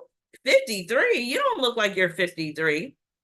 Because again, Saturn deals with age, aging, time, all that. Now, in some cases, Mars square Saturn can cause you to look older than what you should be. But I've seen it to be more of the former than the latter, where people are actually fighting the signs of aging. Like, basically, like, aging don't apply to me. And of course, that's not going to apply to everybody. Breaking away from tradition. Yeah, exactly, Ari. And that's why I was like, some people with Mars square Saturn lack maturity. Breaking away from tradition. So that's another way that Mars square Saturn could play out. Trying to beat the clock. So this could be somebody that's always in a rush. They're always running late. They're always under some type of time crunch. So that's another issue that could come with Mars square Saturn. And sometimes trying to beat the clock could be like in terms of competitions, like, like in the Olympics. Somebody might be trying to get on the Olympic team. So they're trying to beat their best time at swimming laps and stuff like that. Coming up short. So this could be somebody that could be coming up short in terms of stature. Like, they might be a short person, but they could come up short in terms of failing to deliver what they promise. And sometimes other people come up short if that square is pertaining to other people in their life. And sometimes coming up short can be like, because somebody had asked, can Mars square Saturn play out as a small penis? Yes, it can. So that could be another example of coming up short. Being degraded or belittled. That's a big one. So if you got Mars square Saturn, you might be put in a degrading situation at some point, or you might deal with somebody that is belittling you, trying to make you feel small. Disrespect is a big one. Being disrespected or disrespecting someone. Failure. Some people with Mars square Saturn, they might feel like a failure. It might have just been one situation in their life where they failed, but they might have failed miserably and they have a hard time getting over that failure. Being flattened. Again, when you think of Saturn and squares involving Saturn, think about things being flattened like a pancake. You know how you can, like, let's say that you are standing waiting for the bus and then some concrete slab just comes falling off of a building that's in construction, and then it lands on you, and next thing you know, you are flattened by it. Like, that's how Mars square Saturn can play out. Like, you're flattened. Like, I'm trying to come up with a better way of putting it, but I think y'all know what I'm saying. You're being squeezed in. Like, all the juice is being squeezed out of you. Losing face. Now, I learned about losing face when I was in college, learning about the Chinese culture. Not today. This is so ironic with China. And I don't know if some of y'all know this about China, but China got some problems, in particular, mainland China, and not so much in their own country. Well, they got their own problems, right? But there's, oh, Kauai, yes, you joined us. Yes. I tried to wait for you, but it was getting a little bit late. So I was like, let's just jump into it. But I'm glad you're here. Thank you for sponsoring this aspect, Mars square Saturn. So going back to what I said, I learned about the term losing face when I was in college because I had to do a paper or presentation about a certain country or culture or something. And I remember I chose China. And I was learning about ancient China and how respect was such a big thing, honor and respect. Not so much now in modern day China, but back in the day, honor and respect was everything. And they had this term called losing face. And they would do everything in their power to avoid losing face, because to lose face was basically the ultimate defeat, or basically it was like the ultimate what's the word I want to use? It was like the ultimate disgrace. That's the best way to put it. So losing face, to be made to look foolish or to do something which damages your reputation. Operating under duress or coercion. Oh yeah, so what I was going to say about the Chinese, and not all of them, but there's been this, widespread complaints about Chinese tourists. They mainly say the ones from the mainland Chinese tourists. And I'm saying this just to show how far gone China has become as a nation, or I'll say how de-evolved they become. And it's due to communism. But anyway, people talk about how Chinese tourists are so rude, disgusting, uncouth, loud, combative. Like, they'll go to New York City for a vacation and they'll allow their 4-year-old child to take a shit on the street. Shit like that. So I just marvel at the fact that China used to be this country where honor and respect and decency was everything. And now, because of all those years of communism, now the Chinese, when they go out into other parts of the world, they don't know how to act because they've been isolated through communism, and because they suffered a lot, like they were starving and stuff like that. Like, when they go to buffets and shit, they grab up everything. They be taking a whole tray and shit. They don't, like, they be eating right at the buffet serving part and then it's just gross. But again, it's because of the way they've been conditioned through communism all these years. And they've only recently been allowed to really go out and travel around the world. So yeah, they're getting a bad reputation right now. The Chinese tourists, you could say they're very Mars square Saturn. You could say they're very Mars square Pluto too. But yeah, it's like they've developed a bad reputation.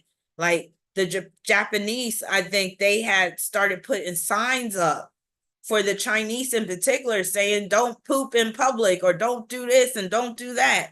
It's crazy. I heard they be spitting loogies on the train, taking shits on the train, all types of stuff. Derek said, not losing face is very important in East Asian cultures, not just China, but also Japan, the Koreas, and Vietnam. Yeah, I know that, but I was making a point about China in particular, Derek, because how far China has fallen in terms of that whole losing face, motif. So yeah, unlike the other Asian nations, like Japan has not de-evolved. Singapore has actually evolved even more. Like if I had to go to any Asian nations, it would be Japan and Singapore. But yeah. Operating under duress or coercion. All right, so let's talk about the men. So this is for heterosexual women who date men, and this is for gay men.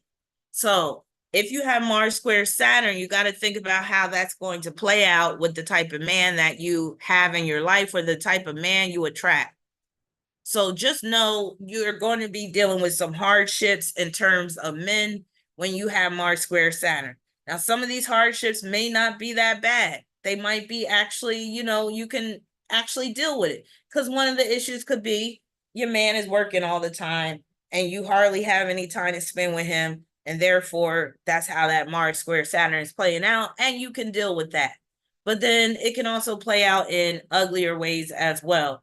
So you could attract a man that's mean, cruel, and bitter, sadistic or masochistic, or he could be both. He could have issues with employment. Like he has a hard time keeping a job beyond 3 months, or maybe he's employed when you first meet him, but then once y'all move in together, now he conveniently loses his job and now you have to be the breadwinner. Inadequacy. So he could be inadequate in some way, shape, or form, or maybe he's just suffering from that sense of inadequacy. Premature ejaculation is one that could play out with a man if you got Mars square Saturn, especially if Mars is influencing one of the sexual houses, such as the 5th or the 8th.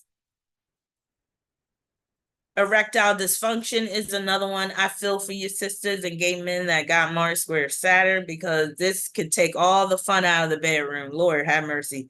But again, if you're into S&M, then you could have a bunch of fun. Napoleon complex. So you could get with a man that has a Napoleon complex. You might be wondering why all the men you attract are short. You might be attracting men who are just 5, 6, and under. When you got Mars square Saturn, you might be like, I want a tall man. How come no tall men ever talk to me? And it could be because you got Mars square Saturn. And then when you get with the short man, you find out he got a Napoleon complex. And he's going to the gym all the time because he's trying to overcompensate for being a short guy. Speaking of short guys, I feel sorry for the short guys on that Pop the Balloon show.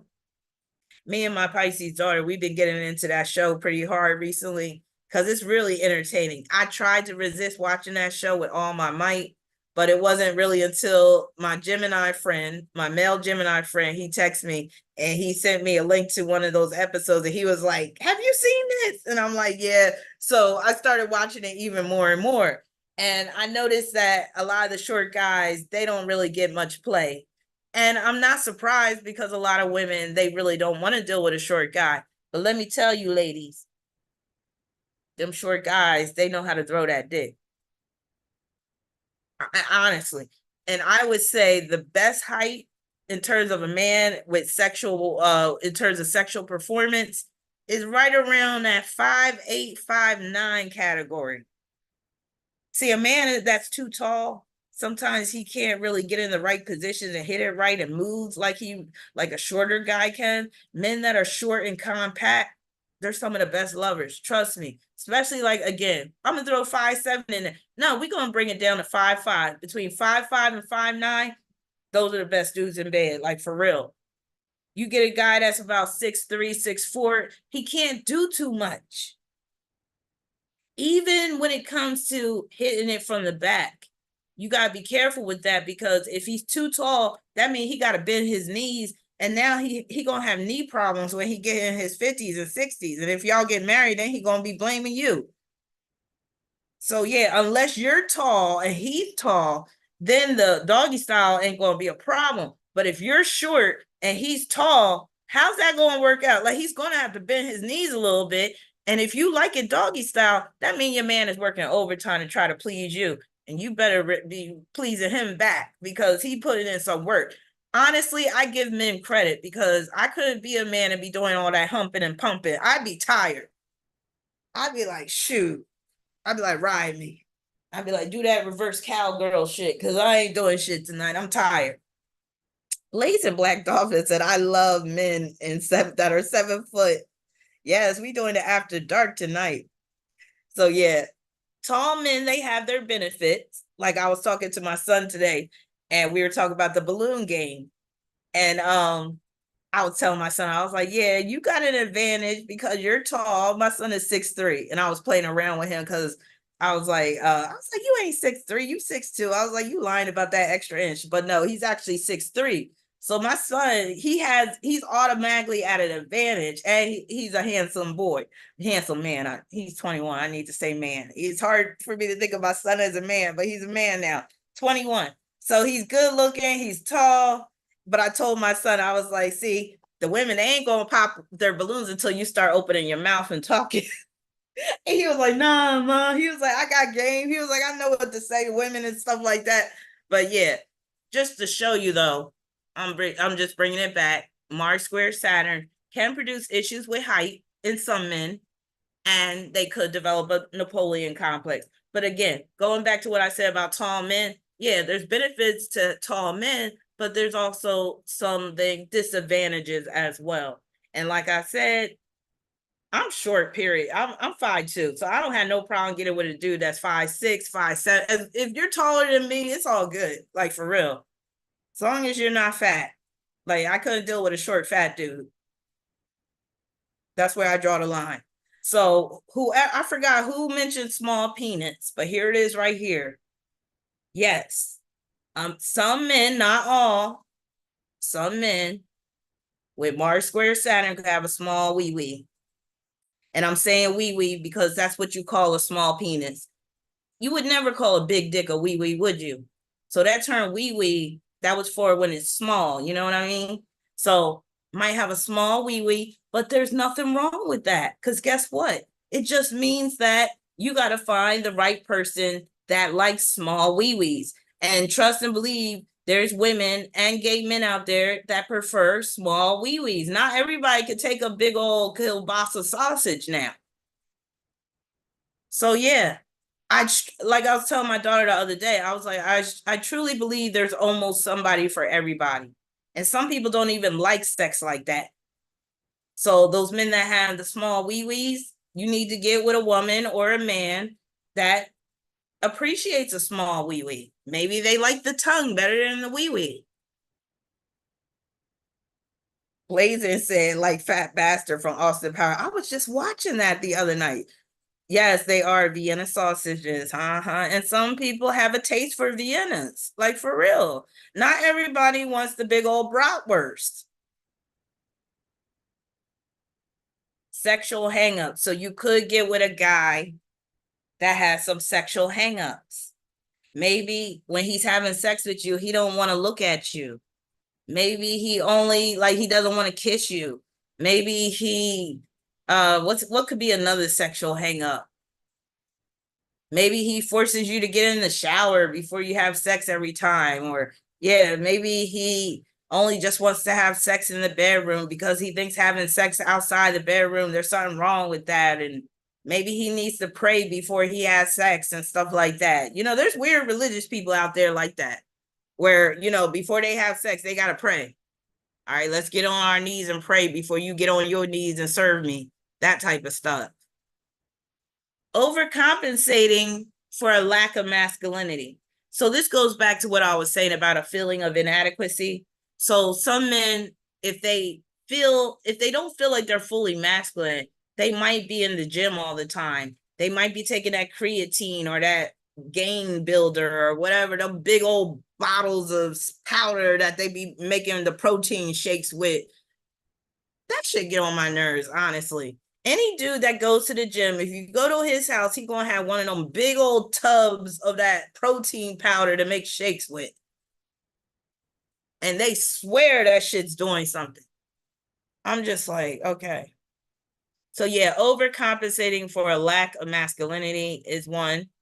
Run-ins with the police is another. And some men could have daddy issues and issues with authority.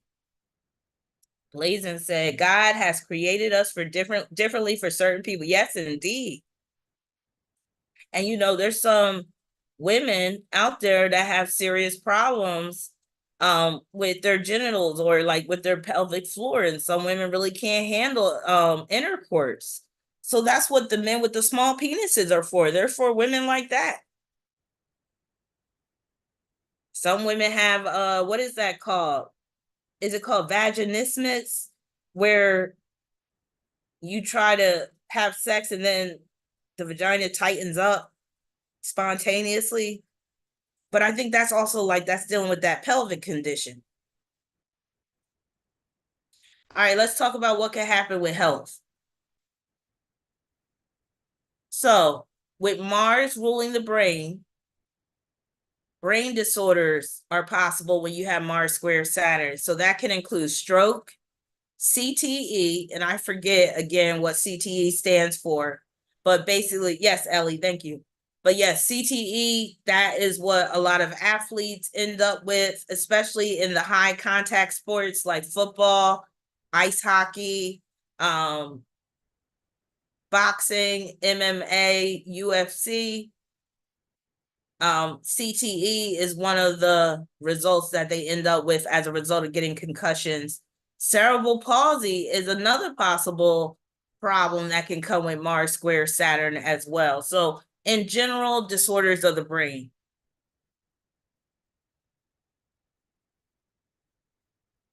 Thank you, love. It's CTE. Love basically got it. CTE stands for chronic traumatic encephalopathy. Thank you.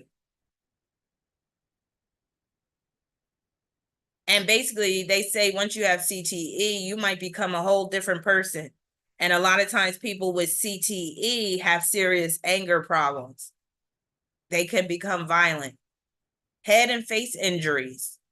And when we're talking about the type of injuries that Saturn can produce, because Mars is ruling the face. So Saturn, remember I talked about getting flattened, but also that term blunt force trauma, that's very much like Saturn. If we're talking about getting hit with something blunt, not sharp, you're getting hit with something blunt, like getting hit with a 2x4. That's like Mars square Saturn. Also, this could play out as frostbite. You know how some of those mountaineers, they be out on the mountain and be like below freezing, and then next thing you know, they come back with a black nose because it's frostbitten. That could play out with Mars square Saturn as well. Facial paralysis, and that can happen from a stroke, but it could happen from other reasons as well. Frequent headaches, acne.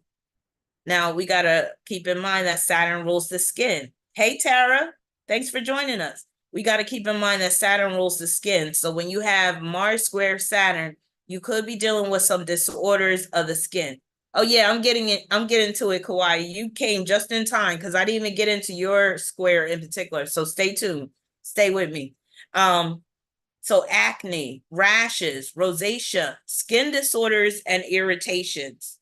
So eczema, psoriasis are possible when you have Mars square Saturn. Skin irritation, skin disorders in general. And it can even deal with getting burnt on your skin.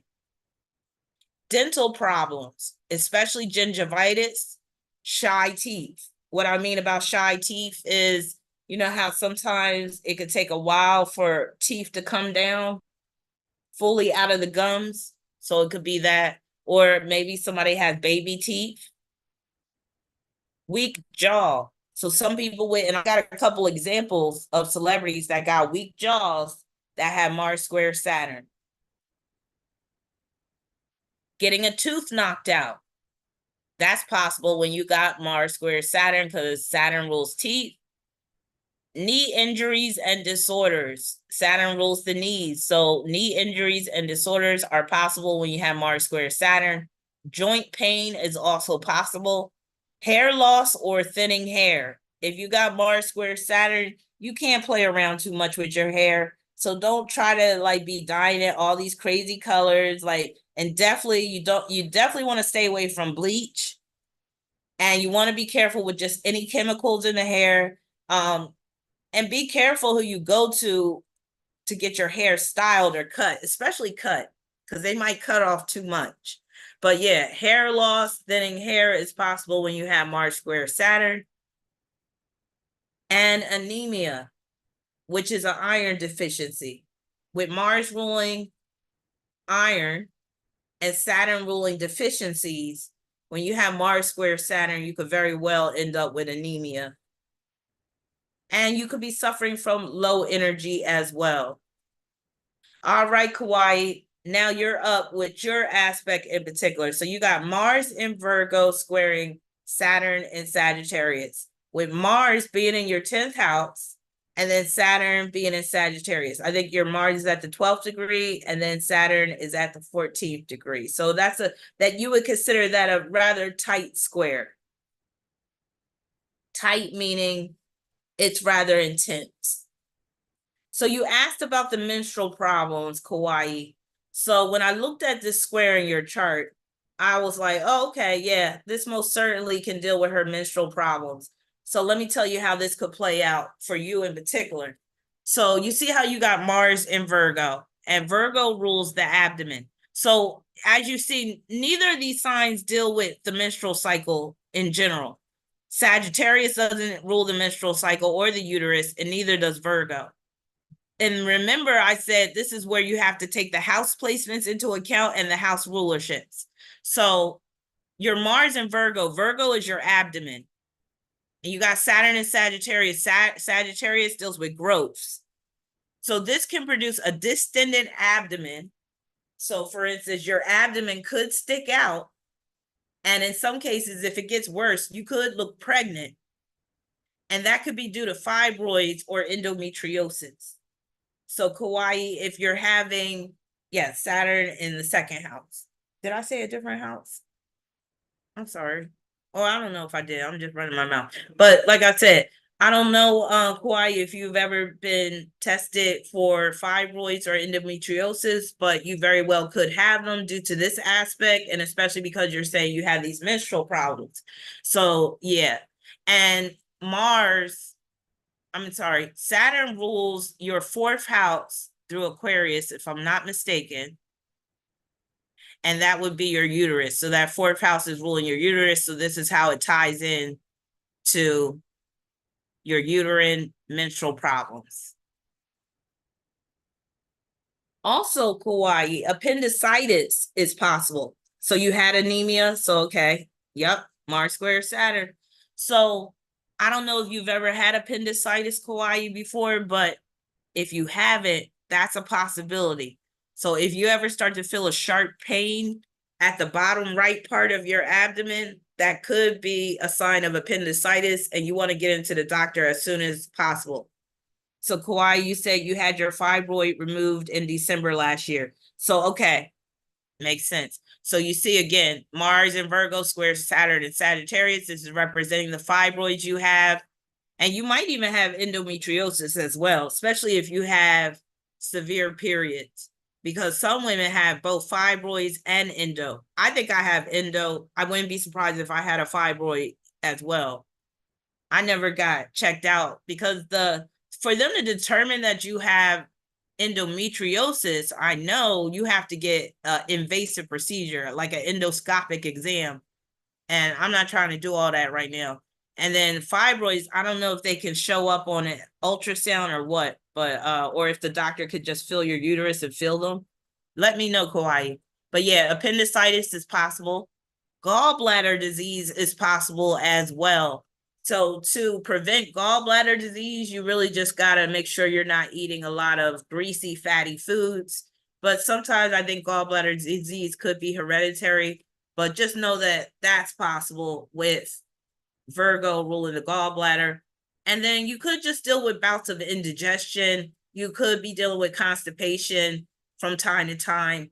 And this might sound this might be a little TMI, but with the constipation, it could be due to a blockage, and that blockage could be in the form of like a huge stool that gets stuck up in there. Not trying to blow up your spot, but and that might not even apply to you at all, but it's possible. And it could happen later in life. You might, be dealing with some type of illness and you might have to be on pain medication. Next thing you know, you're constipated as a result of being on that pain medication. Also, Mars square Saturn can make it easy to gain excess weight. This square is really important in your chart. Okay, they found the fibroid on a transvaginal ultrasound. Okay, that's good to know.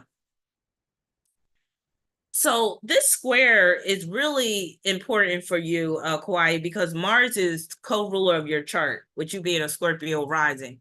So you have to really take this square seriously. And one of the ways that it could play out with Mars being your chart ruler is that it can make it easy to gain excess weight. It's that damn Sagittarius that can make it easy to gain excess weight. And especially like in the area of your abdomen, again, because of the Virgo influence.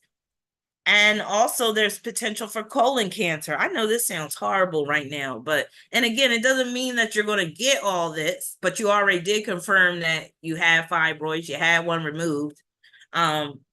So some of this could play out. And remember, I said, even if you conquer one of the problems that comes from this square, another problem could come up to replace it. So even if you conquer the issue with the fibroids, at some other point in your life, you might have to deal with appendicitis. At another point in your life, you might have to deal with chronic constipation and so forth. Challenge with sticking to a diet or a fitness routine is possible. Dental hygiene could be an issue as well. Or you might even just run into an issue where you might brush your teeth quite often and that could irritate your gums. Let me know if you have an issue with bleeding gums at times. All right, so you said, yes, they gave stool softener after surgery for constipation. Good, okay. Because they intuitively knew that you had Mars square Saturn. They was like, she gonna need some stool softener. No, of course they do that with everybody. But yeah, that's good that you were given the stool softener. Miscarriage or high-risk pregnancy is possible. So Mars is co-ruler of your fifth house because Aries starts in your fifth house. So it's ruling your sixth house, but it starts in your fifth house. So we have to take your fifth house into concern when we're looking at this aspect, as well as your sixth house, as well as your second house, with Saturn being in the second, Saturn ruling the third and the fourth. So Saturn is co-ruler of the fourth house. So with this, there is a chance that you could end up having a miscarriage if you get pregnant, or you could have a high risk pregnancy. And you could be going through a number of health issues as a result of being pregnant. Doubting your skills and abilities is another issue that can come with this square, Kauai, your square in particular. Also, this could produce challenges with grammar, spelling, overlooking words, because we're dealing with Saturn and Sagittarius can cause you to overlook things and overlook details as well. And Saturn rules the third house. So this Mars square Saturn is very much dealing with communication. Getting tongue-tied. Let me know, Kauai, do you ever get tongue-tied when you talk to people? Because that's another possible manifestation of this square. Or it could even be, instead of getting tongue-tied, you might have a challenge with pronouncing certain words, and then some people might correct you and stuff like that, and that might get you a little irritated, things like that. But yeah, let me know. Too smart for your own good. So Kauai, I feel like with this aspect, when you were in school, you were too smart for your own good. meaning you probably weren't being challenged enough when you were in school. It was probably too routine for you. It was probably too elementary for you. Because you got Saturn and Sagittarius is ruling that third house, and that could be somebody that's highly intelligent. But then when it comes to like, oh, now you got to write a paper in English class, and it has nothing to do with what you're interested in, and it's not stimulating you mentally. I'm just looking at that as, yeah, when it came to school, you were probably too smart for your own good. So if you struggled in school in any type of way, it could have been why. Could have been because you weren't being challenged enough. Picking apart intuitive messages. So when you have Saturn and Sagittarius ruling your third house, your mind is super intuitive. You could say that your mind is basically tuned into the super conscious realm. So you probably receive a lot of intuitive messages, but because Mars is in Virgo and it's squaring Saturn, you could be overly analytical.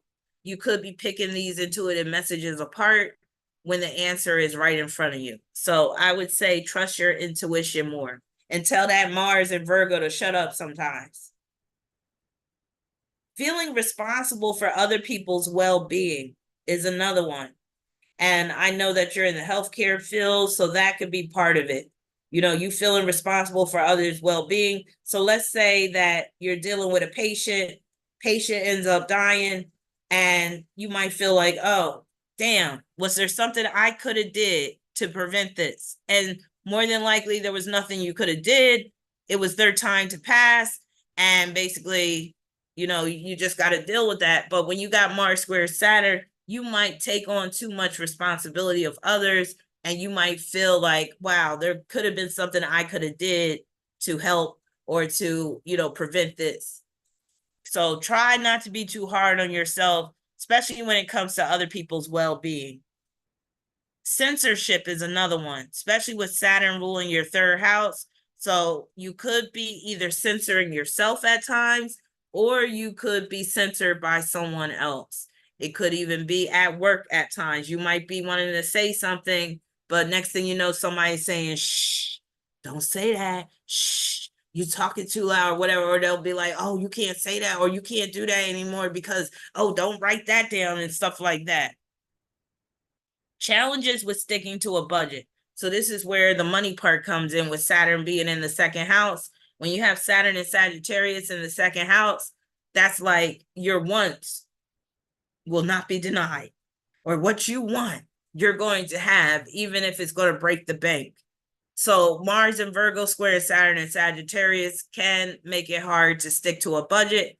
But like I said, if you embrace that Saturn side more, because with Saturn and Sagittarius in the second house, that's like work, work, work, and make as much money as you can so that you can get to a point in life where you can do what you want.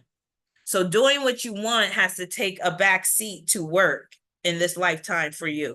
But once you do put in the work, because Saturn's in Sagittarius, that's like you're going to get big rewards as a result. But it's just going to take some time because Saturn rules time. So, or you just could get lucky in some way, shape, or form and come up with some, you know, get your hands on some money where you don't have to work anymore. And that could be how this plays out too. Think about this, because again, I'm all about writing stories when it comes to aspects in your chart and house placements and all that type of stuff, planets and the signs and stuff. So write the story. How do you want this story to come? Like, how do you want the story to read with Mars square Saturn? So on one hand, it could be, oh, I'm having a challenge with sticking to a budget. That's one story. But you can always rewrite the story to say, oh, I came into some money, a major lump sum of money, and now I'm so free that I want something to do. That's how that Mars and Virgo square Saturn and Sagittarius could play out in the perfect way, in a perfect world, where you got so much money, you got so much freedom. Now you're all jittery and fidgety, and you're anxious to do something. You may not know exactly what, but now you want to do something. You're bored because you got so much money. Now you're bored. So yeah, That's how you could flip the script on that square. Or like I said, maybe not come into a lump sum of money all at once, but instead you work your fingers to the bone. You work your ass off. A lot of times when Saturn's in the second house, you're not going to get money the easy way. You might a little bit, but a lot of what you get, you're going to have to work hard for it. So knowing that going in, just work, work, work, work double shifts if you have to, so you could get to a point in life where you could kick your feet up and say, you know what? I need to come up with something to do because I have so much financial freedom right now. Insecurities is a big one. Now, Mars and Virgo alone can produce insecurities, but this square from Saturn can just heighten the insecurities that Mars and Virgo can produce, especially if we're talking about the material side of life, because Saturn is in the second house. Half-assed attempts. So there could be times where your attempts are half-assed, or you could be making a half-assed effort. And that could happen at work, especially if you feel like work is too monotonous, or you might feel like you're in a job that does not really fit you. So you said I have Uranus and Neptune in the second house as well. So you got 3 heavy hitters. You got 3 Titans in the second house, which is beautiful for getting your hands on a lot of money. But if you're not careful, that can be the cause of ruin as well. Now, help comes at a high price. So you might have experienced this throughout your life, Kauai, where the times where you needed help from somebody, it might have came with strings attached, some long strings attached, and it might have came at a high price. Challenges with juggling work and school. So work would be Mars and Virgo in the 10th. School would be Saturn and Sagittarius in the 2nd. So there could be times where work suffers because you're in school, or there could be times where you have to take time out from school because you got to work. So this can make it hard to juggle school and work. Also, it could produce a challenge with completing a degree program within a specified time frame. And that could be because you got to take a leave of absence for whatever reason. You might have to take a leave of absence because you get sick. You might have to take a leave of absence because you got to work or what have you. Continuing education requirements. So this square can represent continuing education requirements. And if you're working in the healthcare field, that could definitely take place. So you may feel like you always have to go back to school, or you always got to take some class or get some additional credits or whatever to be employable or to maintain your status as a licensed professional. Anxiety when taking tests. And with Capricorn on the 3rd, Kauai, that's the epitome of being a licensed professional, by the way. Anxiety while taking tests. Do you have any anxiety when taking tests? Let me know, because that's another way that this can play out. And then also, there could be difficulty with achieving longevity at a job. Facing ethical and moral dilemmas at work. And now that's one I came up with earlier today, because what I be doing sometimes, like when I was preparing for your Mars square Saturn in particular, I was just walking around and I was just thinking like Mars square Saturn, and then boom, I was like, oh, she could be facing some ethical or moral dilemma at work.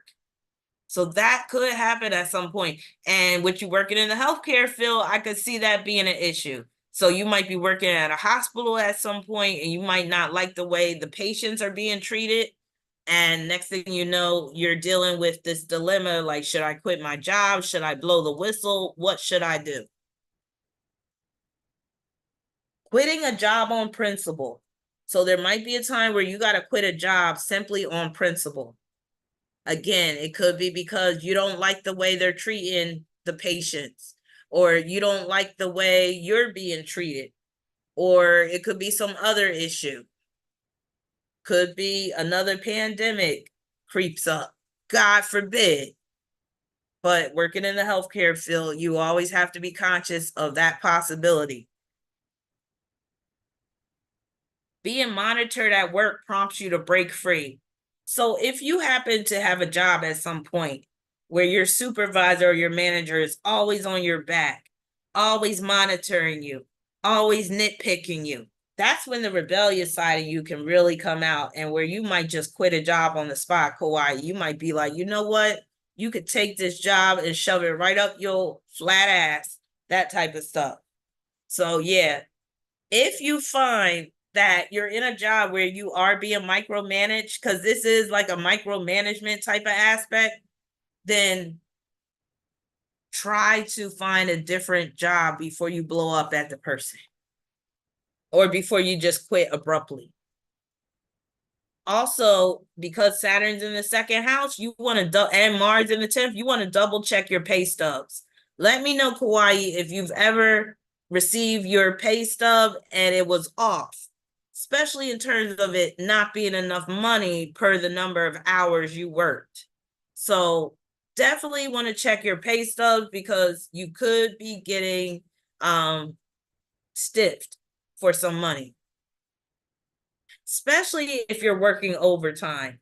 And Saturn and Sagittarius can be seen as working overtime. So for instance, if you work overtime, definitely want to double check your pay stubs to make sure you're getting all of your money.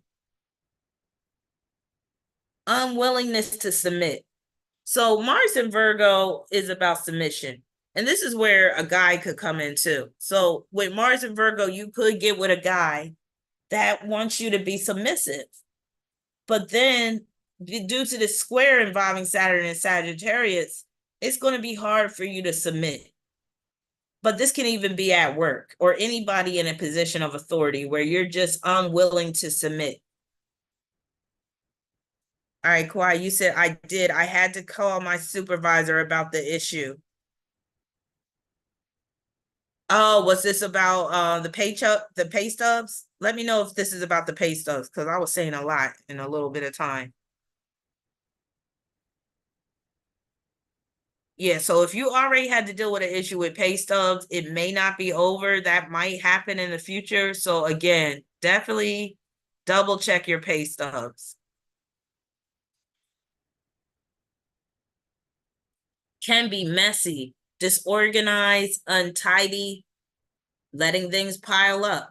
So Mars in Virgo, Virgo is the sign of orderliness, cleanliness, tidiness, neatness, making sure everything's in the right place.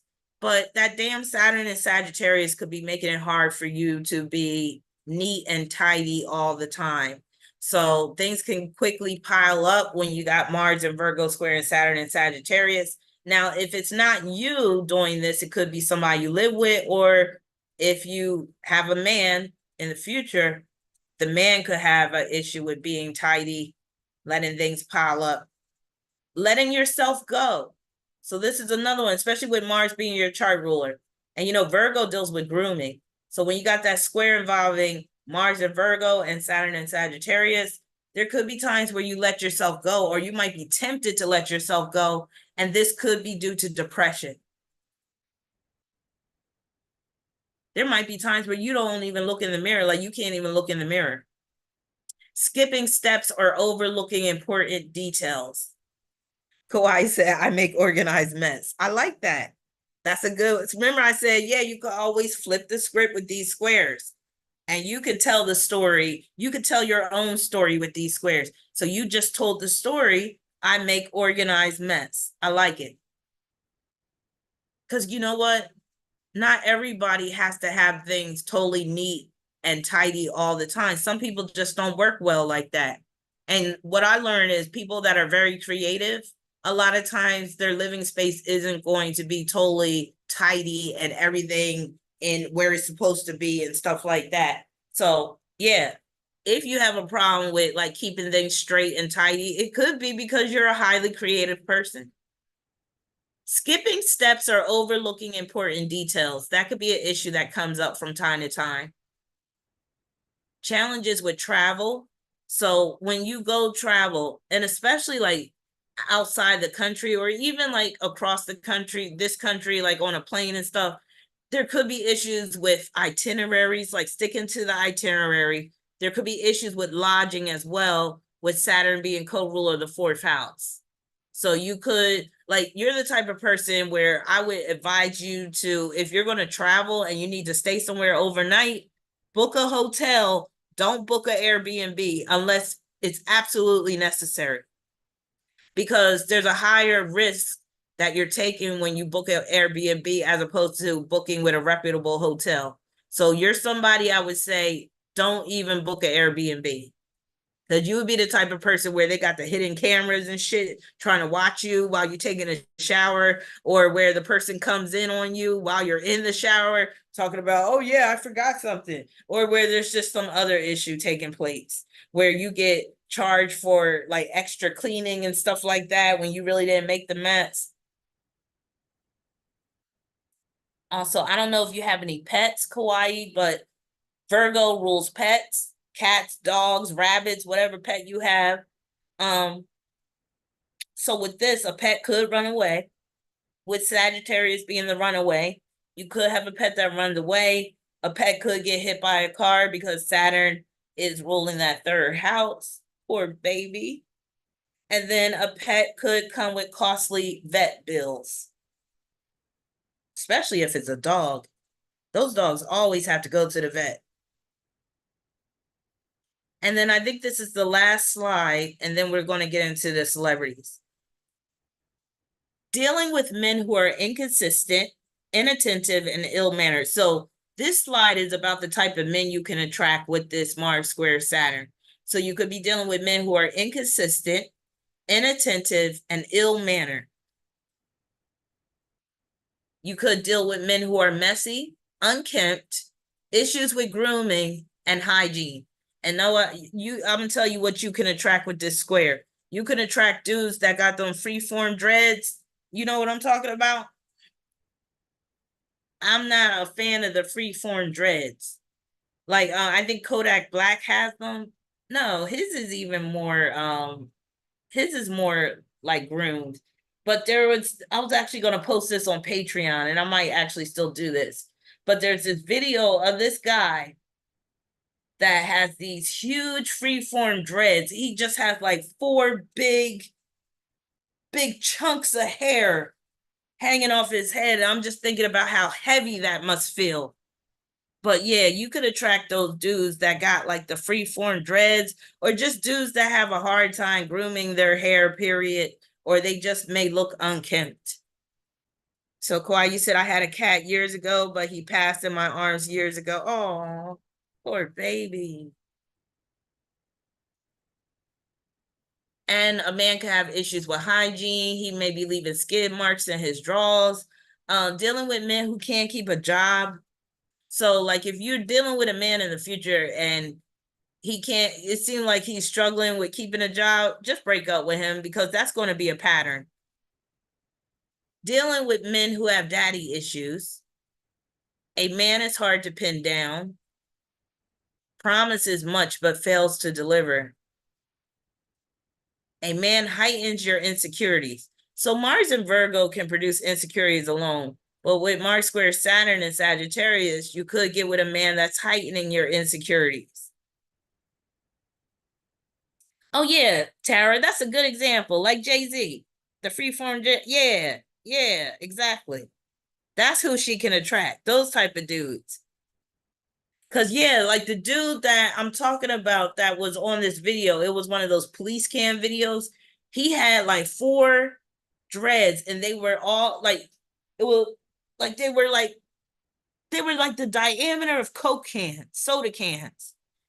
And he had 4. And when I looked at his chart, because thankfully they said his birthday, I always be looking for the birthday so I could pull the chart on these police cam videos. So when they said his birthday, I pull his chart, and he had Mars in Sagittarius squaring Jupiter and Virgo. I was like, that's those freeform dreads all day. So you got kind of like a variation of this combination. So that's why I'm saying you could attract a dude with those dreads like that, like the Jay-Z type of hairstyle.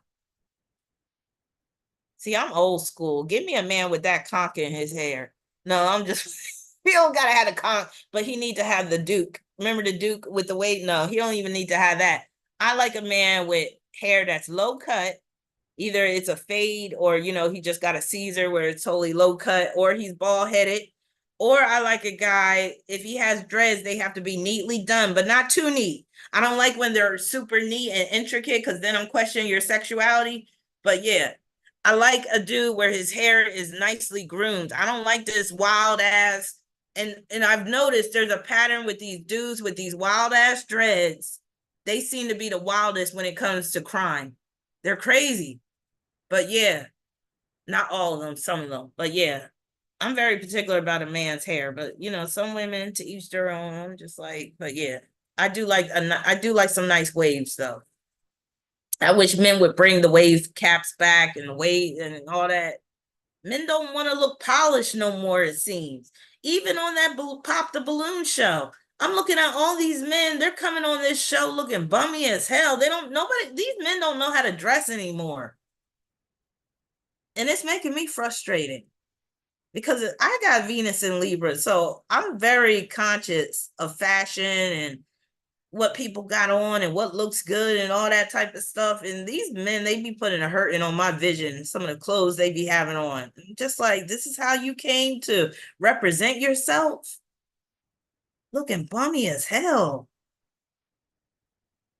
Bald and faded is cute. Yeah, I like a bald head. But the head has to be shaped right. It can't be some messed up watermelon head type of dude. All right, a man tries to curb your freedom with his controlling ways. A man tries to beat you into submission. So you gotta be careful, Kawhi. If you get with a guy and he shows any inkling that he's capable of being abusive, break up with him. And break up with him over the phone. A male has an erectile dysfunction due to a health disorder. So the reason why I'm saying a health disorder in your case is because Mars is in Virgo. A man has a problem with premature ejaculation. And the reason why I'm saying ejaculation in this case because of Sagittarius, and that's where he going off as soon as you take your clothes off, he ready to bust a bust. Preserving your virginity, or a man robs you of it. So it could be one or the other. You could be holding tightly onto your virginity, or unfortunately, and hopefully this will never be the case or hasn't been the case, a man robs you of it. All right. So y'all ready to get into some celebrities? I'm going to need your help. So once you see the picture on the screen, press 1 so that I know to move on. So we got the first person, and this isn't actually a photograph, it's a drawing. And he's a perfect representation of the dark side of Mars square Saturn. So I see the picture. Press 1 if you see the picture. And he got that Mars square Saturn grimace on his face that I speak of. Okay, good. You can see it. Does anybody know who this is? If you know anything about history, about sadism, then you'll know who this is. One of the most despicable characters in history. That's actually a good word for Mars square Saturn. But actually, no, that's more Mars square Pluto, despicable. Blazer said, damn, he looks like an owl.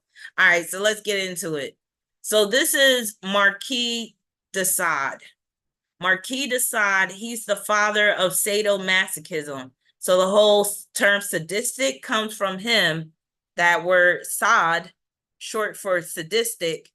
And again, because he was one sadistic, crazy creep. So Marquis de Sade, he was sent to prison and he was also put in a mental institution for his writings because his writings were depraved and debauched and disgusting.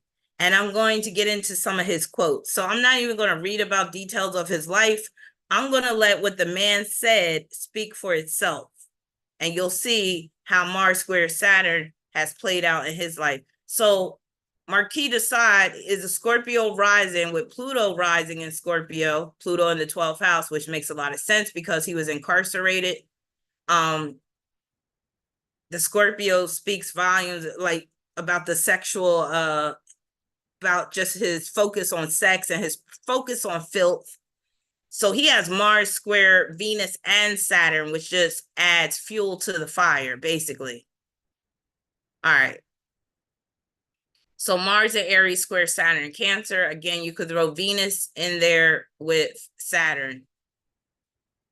So again, I'm just going to be reading some of his quotes that apply to this Mars square Saturn, because I didn't even want to waste time getting into the details of his life, even though I did read most of the details of his life, but I was just like, screw it. Let me just paste some quotes. So he said, either kill me or take me as I am, because I'll be damned if I ever change. And that's very much coming from that Mars and Aries in particular. And that Saturn and Cancer is showing that he's hardened. So in some cases, Saturn can produce a hardening effect. And in his case, it's like he's saying, yeah, I'm hard-headed. I'm not going to change. I'll be damned. And even him saying I'll be damned is very much that Saturn and Cancer in the 9th house. He said, when she's abandoned her moral center and teachings, and when she's cast aside her facade of propriety and ladylike demeanor, when I have so corrupted this fragile thing and brought out a writhing, mewling, bucking, wanton whore for my enjoyment and pleasure, enticing from within this feral lioness, growling and scratching and biting, taking everything I dish out to her. At that moment, she is never more beautiful to me. Hold up, y'all. I got to check this thermostat. It feels like it got hotter in here. This is crazy. Oh, my God. Okay. It's still at the same temperature. It's hot. Oh, and these quotes, they're making the temperature rise. Okay, because it's like we're in hell right now. Now, it's only by way of pain one arrives at pleasure. So that's the epitome of sadomasochism. S&M type sex, BDSM, which he is the father of. He also says sex without pain is like food without taste. Fuck. Is one expected to be a gentleman when one is stiff? Oh, somebody mentioned, yes, he's a Gemini with his sun, Jupiter, and Chiron and Gemini in the 8th house. So that 8th house has a lot to do with how disgusting and depraved and nasty he was. He also had North Node and Neptune and Cancer in the 8th. So yes. That's a dangerous placement. 8th house Gemini sun.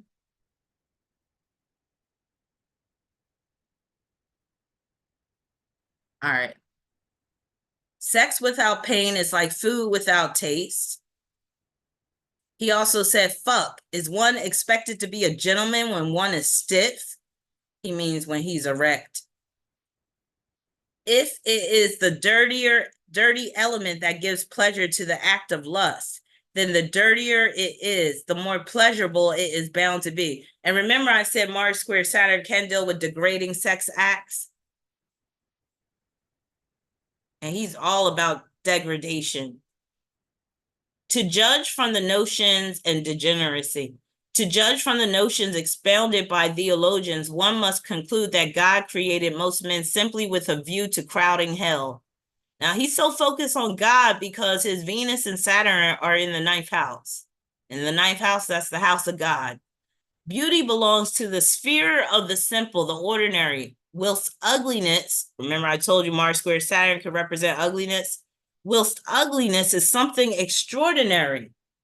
And that's Saturn in the 9th house. Saturn in the 9th house, he's talking about ugliness is something extraordinary. The 9th house deals with that which is extraordinary. And there is no question but that every ardent imagination, that Saturn in Cancer and Venus in Cancer imagination, prefers in lubricity the extraordinary to the commonplace. All universal moral principles are idle fancies. So him talking about moral principles, that's that 9th house. The only way to a woman's heart is along the path of torment. So him tormenting women, basically punishing women, degrading women, that's his Mars in Aries, square Venus, and Saturn in Cancer, with Cancer ruling women. Imperious, choleric, irascible, extreme at everything, with a dissolute imagination, the like of which has never been seen, atheistic to the point of fanaticism. Saturn in the ninth house can produce an atheist. There you have me in a nutshell, and kill me again or take me as I am, for I shall not change. Religions are the cradles of despotism. Ninth house is religion. Let us give ourselves indiscriminately to everything our passions suggest, and we will always be happy. Conscience is not the voice of nature, but only the voice of prejudice. The time has come, friendly reader, for you to prepare your heart and mind for the most impure tale ever written since the world began. For no such book may be found among either the ancients or the moderns. So he's talking about his book, 120 Days of Sodom, which is one of the most filthiest, disgusting books that have ever been written. And with Saturn ruling his third house through Capricorn, makes a lot of sense that he came up with a book like this. So that Mars square Saturn is very much coming into play in terms of his writing, in terms of his material for the books. He said, behold, my love, behold all that I simultaneously do: scandal, seduction, bad example, incest, adultery, sodomy. O Satan, one and unique God of my soul, inspire thou in me something yet more present, further perversion to my smoking heart, and then shalt thou see how I shall plunge myself into them all. Are not laws dangerous which inhibit the passions? Compare the centuries of anarchy with those of the strongest legalism in any country you like, and you will see that it's only when the laws are silent that the greatest actions appear. That's very Mars square Saturn. It is only by imitating the vices of others that I have earned my misfortunes. So long as the laws remain such as they are today, employ some discretion. Loud opinion forces us to do so. But in privacy and silence, that's Saturn in Cancer all day, privacy and silence, let us compensate ourselves for the cruel chastity we are obliged to display in public. And that Mars in the sixth house, that's basically him saying we have to display chastity in public with it square in that Saturn. If it is the dirty element that gives pleasure to the act of lust, then the dirtier it is, the more pleasurable it is bound to be. I think that's a repeat. All I can tell you for certain is that at this very moment I'm speaking to you, I could do with a really foul whore. I like her fresh from the seat of a close stool, her arse reeking of shit, and her cunt smelling of fish. Ho, there, Therese, you whose filthiness dates back to the flood, you who haven't wiped your arse since you were baptized, and you whose vile cunt stinks for 10 miles around. Bring all that over here, I beg you, and add a turd, too, if you like. Evil acts make me hard. I find in evil a charm piquant enough to awaken every sensation of pleasure in me, and I give myself to evil for evil alone, and without any other interest than evil alone. He buggers him, and during this act of sodomy, he opens the skull, removes the brain, and replaces it with molten lead. Yup, he like women with shitty asses. All right, next. That was enough of that filth. So we gotta move on. Next we have, oh, let me know when you see the next image. Yeah, he was nasty. Nasty. And that was just only a small portion of that book.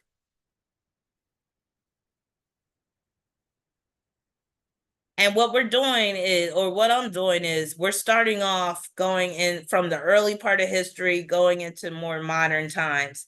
So here's another historical figure. Does anybody know who this is? Anyone? Anyone? Anyone? Okay, you can see the image. Good. Thank you, Kauai. Does anybody know who this is? Yes, Sigmund Freud, very good, problematic. Yes. And look, he had that scowl on his face too, like that grumpy look. Don't he look grumpy? All right, so here's his chart. So he's a Taurus, born May 6, 1856. So he's definitely a historical figure. He has Mars in Libra, early degrees of Libra squaring Saturn in Gemini. Saturn is the late degrees of Gemini. So this would be considered a dissociative square, meaning that it's evolving signs that do not naturally square each other. So even with dissociative squares, you could still deal with some serious conflicts in those areas that I mentioned prior. All right, so Sigmund Freud, Mars in Libra squaring Saturn in Gemini.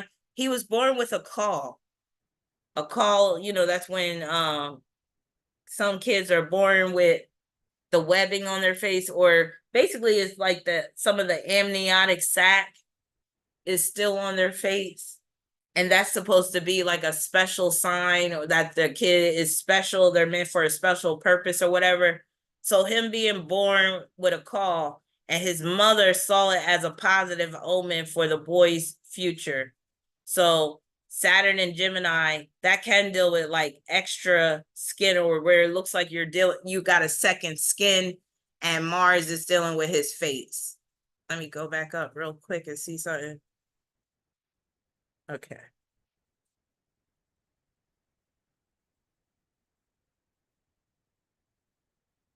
In 1882, Freud began his medical career at Vienna General Hospital. His research work in cerebral anatomy led to the publication in 1884 of an influential paper on the palliative effects of cocaine, and his work on aphasia would form the basis of his first book on aphasia, a critical study published in 1891. So the reason why I'm including this quote, is because aphasia is a condition of the brain, and it can very well deal with Mars square Saturn. So him being very much into cerebral anatomy, and especially disorders of the brain, very much Mars square Saturn. However, Freud's efforts to build a bridge between neurology and psychology were eventually abandoned after they had reached an impasse.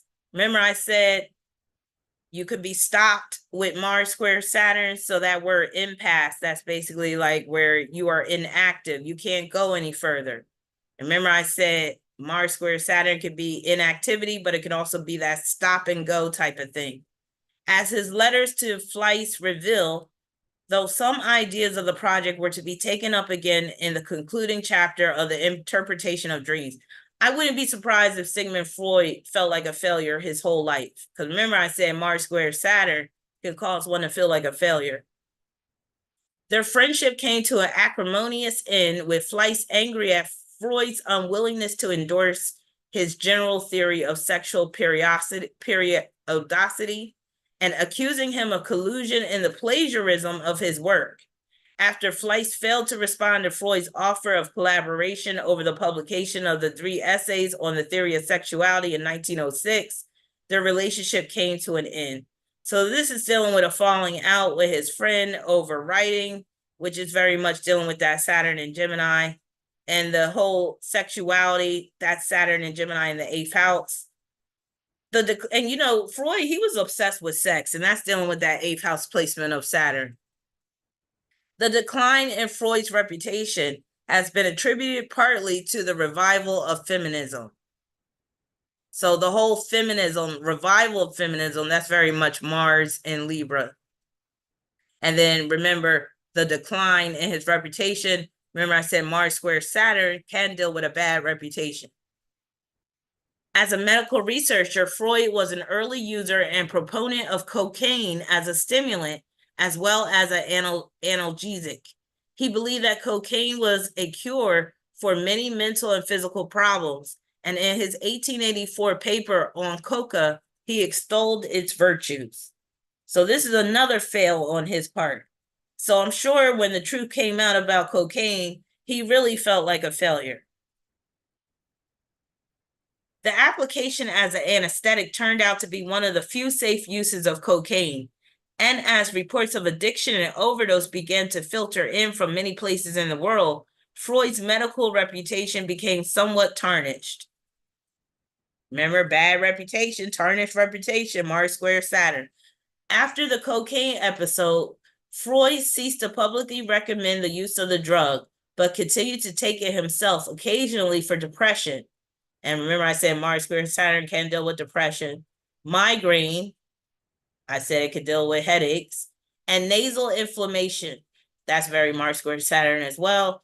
During the early 1890s, before discontinuing its use in 1896.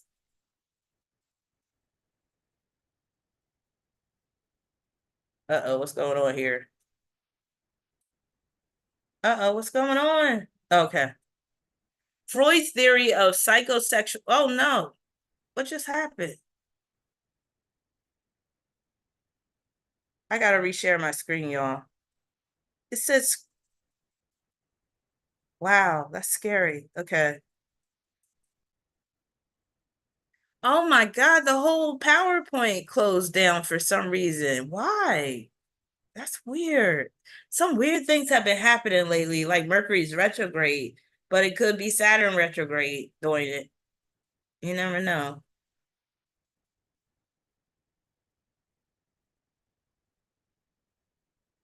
All right. I'm opening it back up.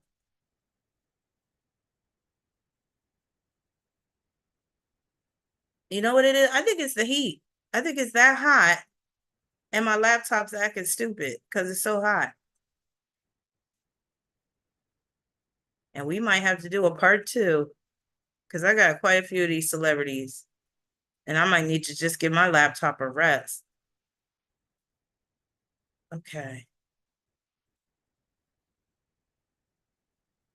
Oh, I forgot I had him on the list. This shit is crazy. His story was crazy.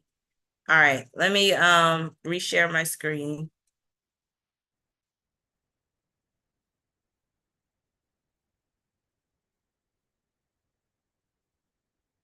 Shake your body down to the ground. Let's dance. Let's shout.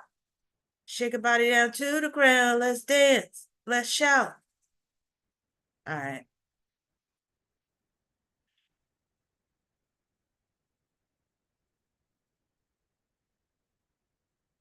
Wow, this laptop got a life of its own right now. Okay, let's see. Okay. So where was I?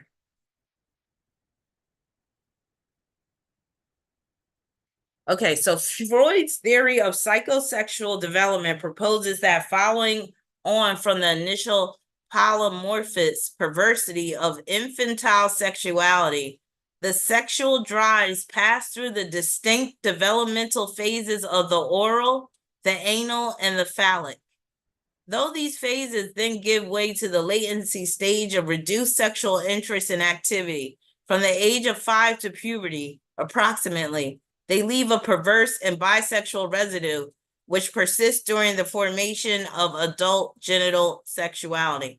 Now, the reason why I included this quote is because it's just showing that Freud's focus on sex, or you could say his obsession with sex, which is represented by his Saturn and Gemini in the eighth house, is clouding his ability to remain level-headed in the course of his work. So again, Sigmund Freud's body of work is very heavily sexualized. And that is due to his Saturn and Gemini in the eighth house. He basically just, oh, thank you, Kauai. He basically just chalks everything up, every disorder, to some type of latent sexual urge or sexual tendency or perversity. It just shows that he was not a level-headed dude. Freud argued that neuroses and perversion could be explained in terms of fixation or regression to these phases, whereas adult character and cultural creativity could achieve a sublimation of their perverse residue. All right, that's enough about crazy ass Freud. Let's move on to the next guy. So he's another historical figure, but he's more so from recent times, 20th century. Let me press 1 when you see his image. So Kauai, I might do like 3 or 4 more celebrities before I do part 2, because I got like at least, I think I got like at least 23 celebrities up in here. So it's a pretty extensive list. Oh, look at the kitty. Okay, so you can see the picture. Thank you. Does anybody know who this man is? This man had a crazy life. And as you can see, he loved his pets. Anyone? Anyone? Anyone take a stab at who this is? Now, you probably don't know who this is unless you are a big time literary buff, or if you live in Key West, Florida, then you'll know who this is because, oh my God. So, yeah. So, Kitty. Love the kitty. But anyway, that's Ernest Hemingway. Yeah, it's Untitled. Got it. Yes. Ernest Hemingway. So Ernest Hemingway, he made his home, one of his homes was in Key West, Florida. So when I went to Key West, Florida earlier, was it last year or this year? I think it was last year. They were bigging up Ernest Hemingway and all this type of stuff. And like basically that's where he reigned when he lived. But he had a crazy life. So Ernest Hemingway was a Cancer. Oh, let me go back. He was born July. He was born right before the turn of the century. So July 21st, 1899. And he had Mars in Virgo. Remember I said Virgo rules pets, so he loved his pets. He had Mars in Virgo squaring Saturn and Sagittarius. So he had the same hookup as you did, Kauai. Now, this is somebody who really lived his life to the fullest, even with that Mars square Saturn. Hemingway wanted to go to war and tried to enlist in the United States Army, but was not accepted because he had poor eyesight. So him not being able to get into the Army, military, the military is represented by Saturn, but Virgo also rules the military too, especially like basic training and stuff. But in this case, it's representing he's being blocked from being enlisted due to him not being able to pass the health examination.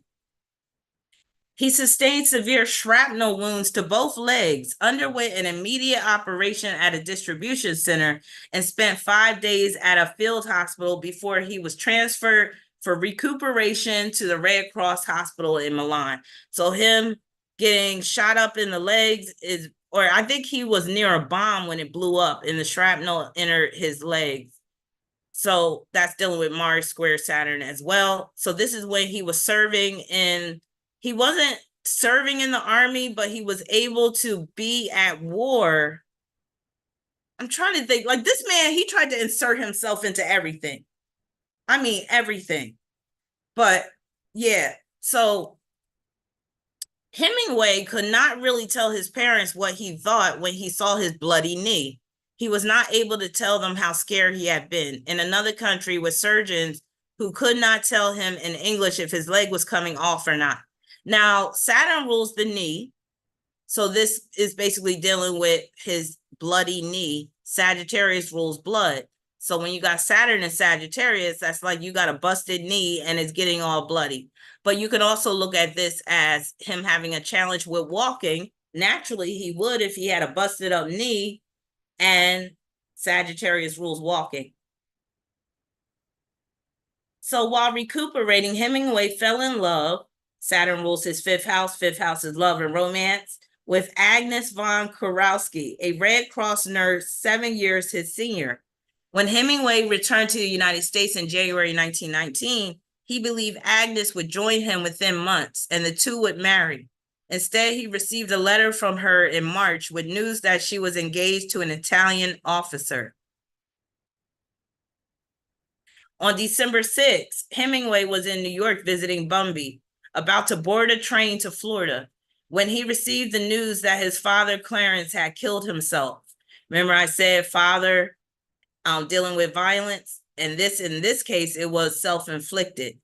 Hemingway was devastated. having earlier written to his father telling him not to worry about financial difficulties. The letter arrived minutes after the suicide. He realized how Hadley must have felt after her own father's suicide in 1903 and said, "I'll probably go the same way." Prophetic. In November 1930, after bringing Dos Passos to the train station in Billings, Montana, Hemingway broke his arm in a car accident. He was hospitalized for 7 weeks with Pauline tending to him. The nerves in his writing hand took as long as a year to heal, during which time he suffered intense pain, inability to work due to an arm injury. And I believe, if I'm not mistaken, let me see. So Saturn's in the 4th. That's what it is. Mars is co-ruler of the 3rd house. So that's dealing with the injury to his hand and how it made it hard for him to write. All right. He continued to travel to Europe and to Cuba. And although in 1933 he wrote of Key West, "We have a fine house here and kids are all well," Mello believes he was plainly restless. Hey, King Jason, how you doing?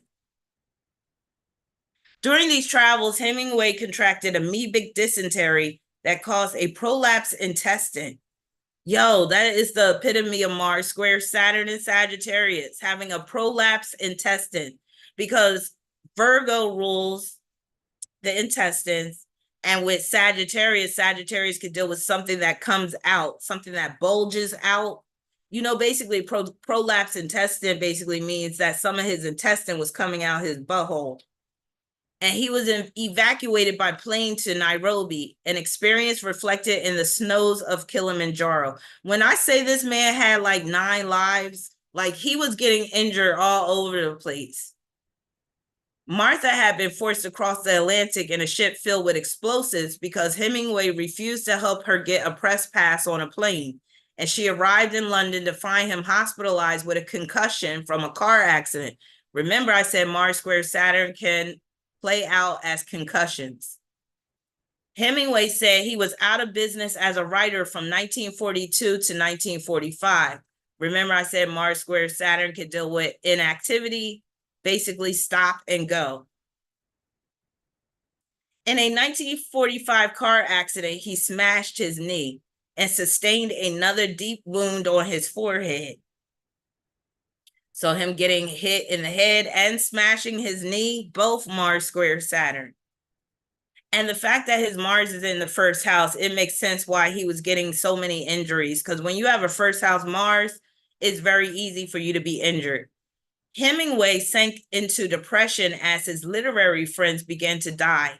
In 1939, William Butler Yeats and Ford Maddox Ford. In 1940, F. Scott Fitzgerald. 41, Cheryl Anderson, blah, blah, blah, blah, blah. During this period, he suffered from severe headaches, Mars square Saturn, high blood pressure, and weight problems. That Mars square Saturn is dealing with his weight problems, with Saturn being in Sagittarius. Both projects stalled. That's Mars square Saturn. His projects are stalling. Mello writes that Hemingway's inability to write was a symptom of his troubles during these years.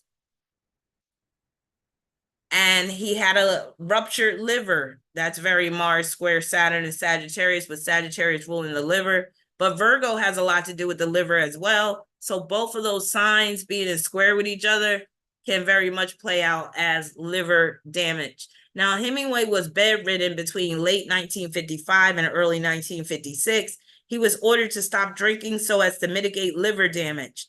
Advice he initially followed, but eventually disregarded. So him disregarding what the doctor is telling him, that's Mars square Saturn as well, with Mars and Virgo representing his doctor. Now, during the trip, Hemingway again became sick and was treated for a variety of ailments, including liver disease and high blood pressure. The doctors in Rochester told Hemingway the depressive state for which he was being treated may have been caused by his long-term use of Reserpine and Ritalin.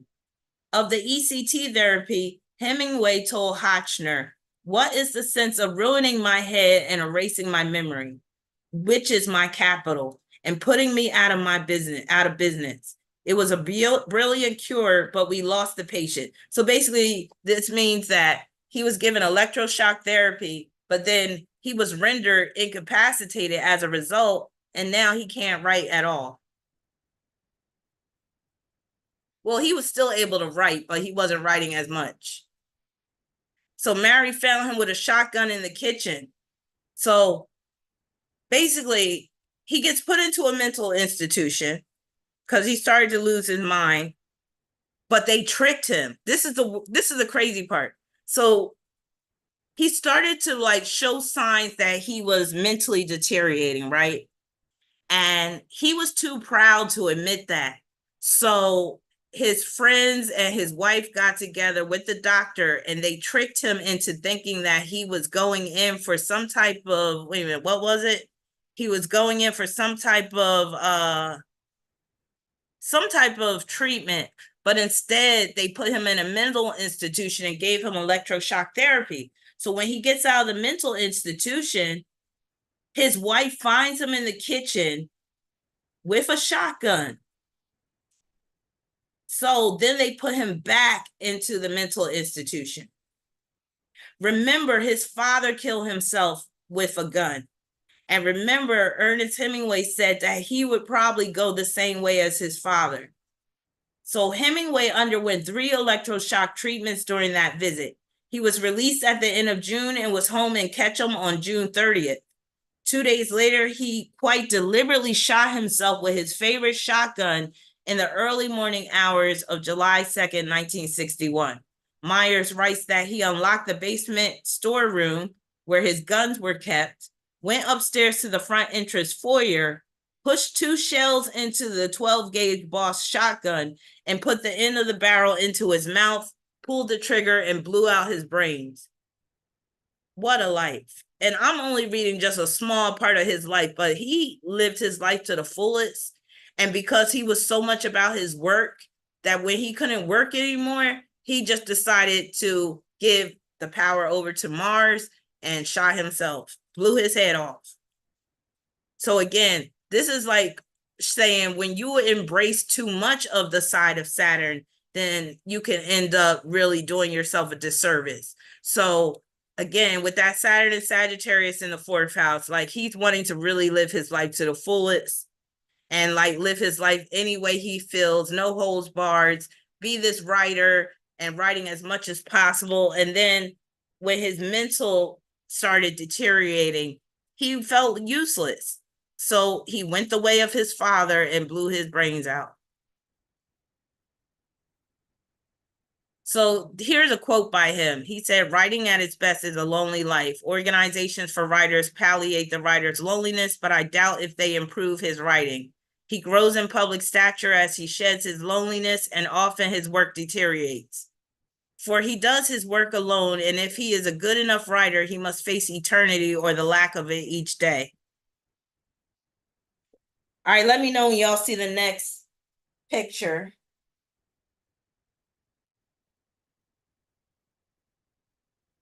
Press 1 when you see the next picture. Yeah, if you want, like, definitely look at a documentary about Ernest Hemingway or read about him. Very interesting individual, very interesting life. So press 1 when you can see the image. And remember, I'm starting with historical figures first. That's why you're seeing all these black and white pictures right now. And I think I'm going to stop at Hitler because Hitler's pretty heavy. And then I'll go live tomorrow night with the rest of the celebrities because I'm getting hot.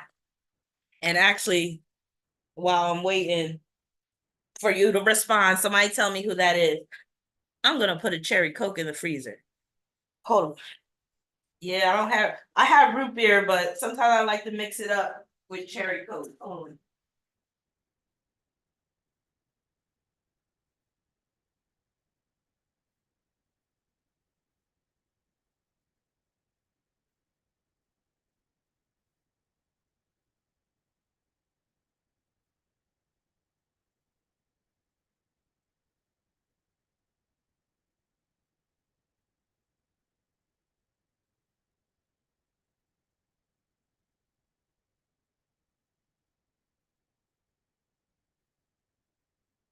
Oh, I had a good dinner tonight.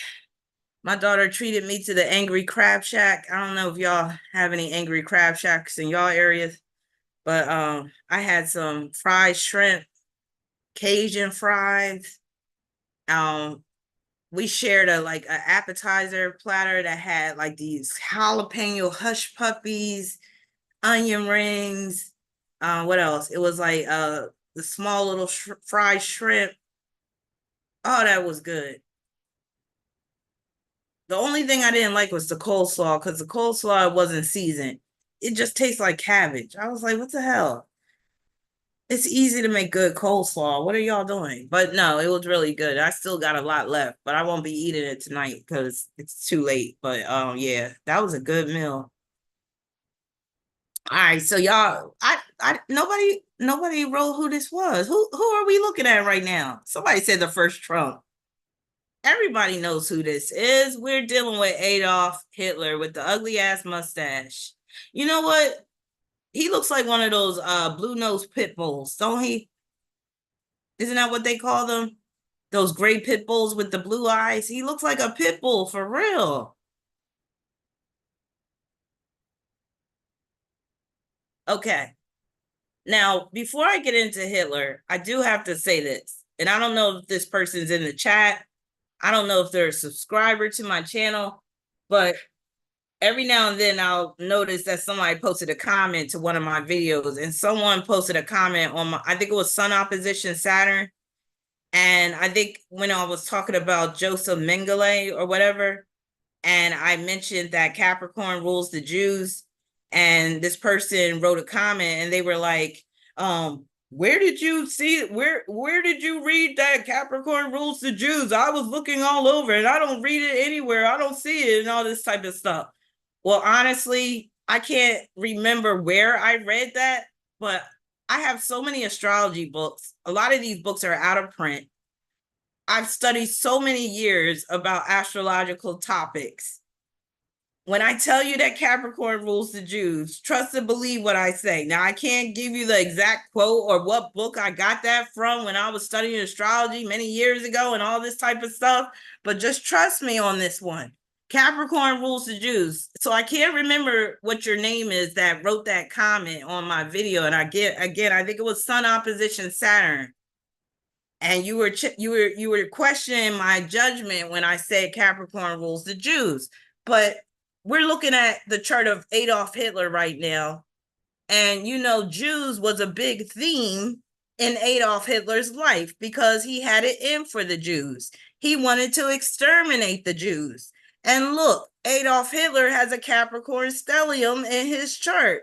So when I tell you that Capricorn rules the Jews, you got to trust me on this one because I can't remember everything I know about astrology. I can't just be like, oh yeah, I got this from this book back in 1999 and back in 2002 I read it in this book. So I can't, like, all of my knowledge is up in my head and I can't tell you specifically where I learned this and where I read this and all this stuff. But like I said, you got to trust and believe what I say. Now, to reinforce what I said about Capricorn ruling the Jews, just think about the term scapegoat.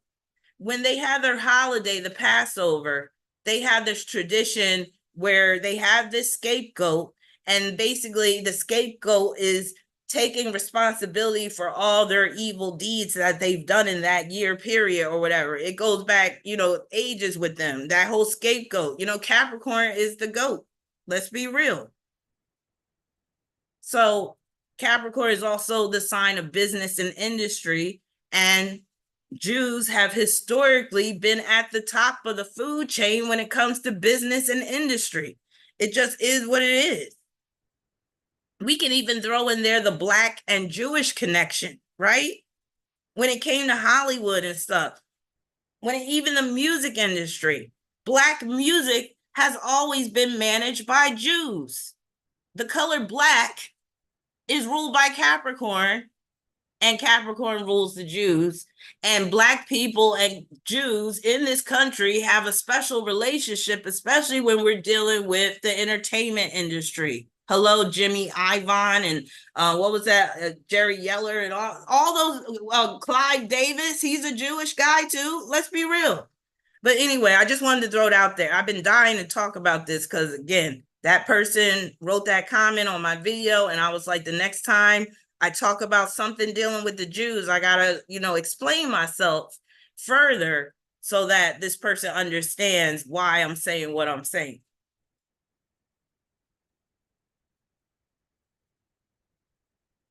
All right, so Adolf Hitler is a Taurus.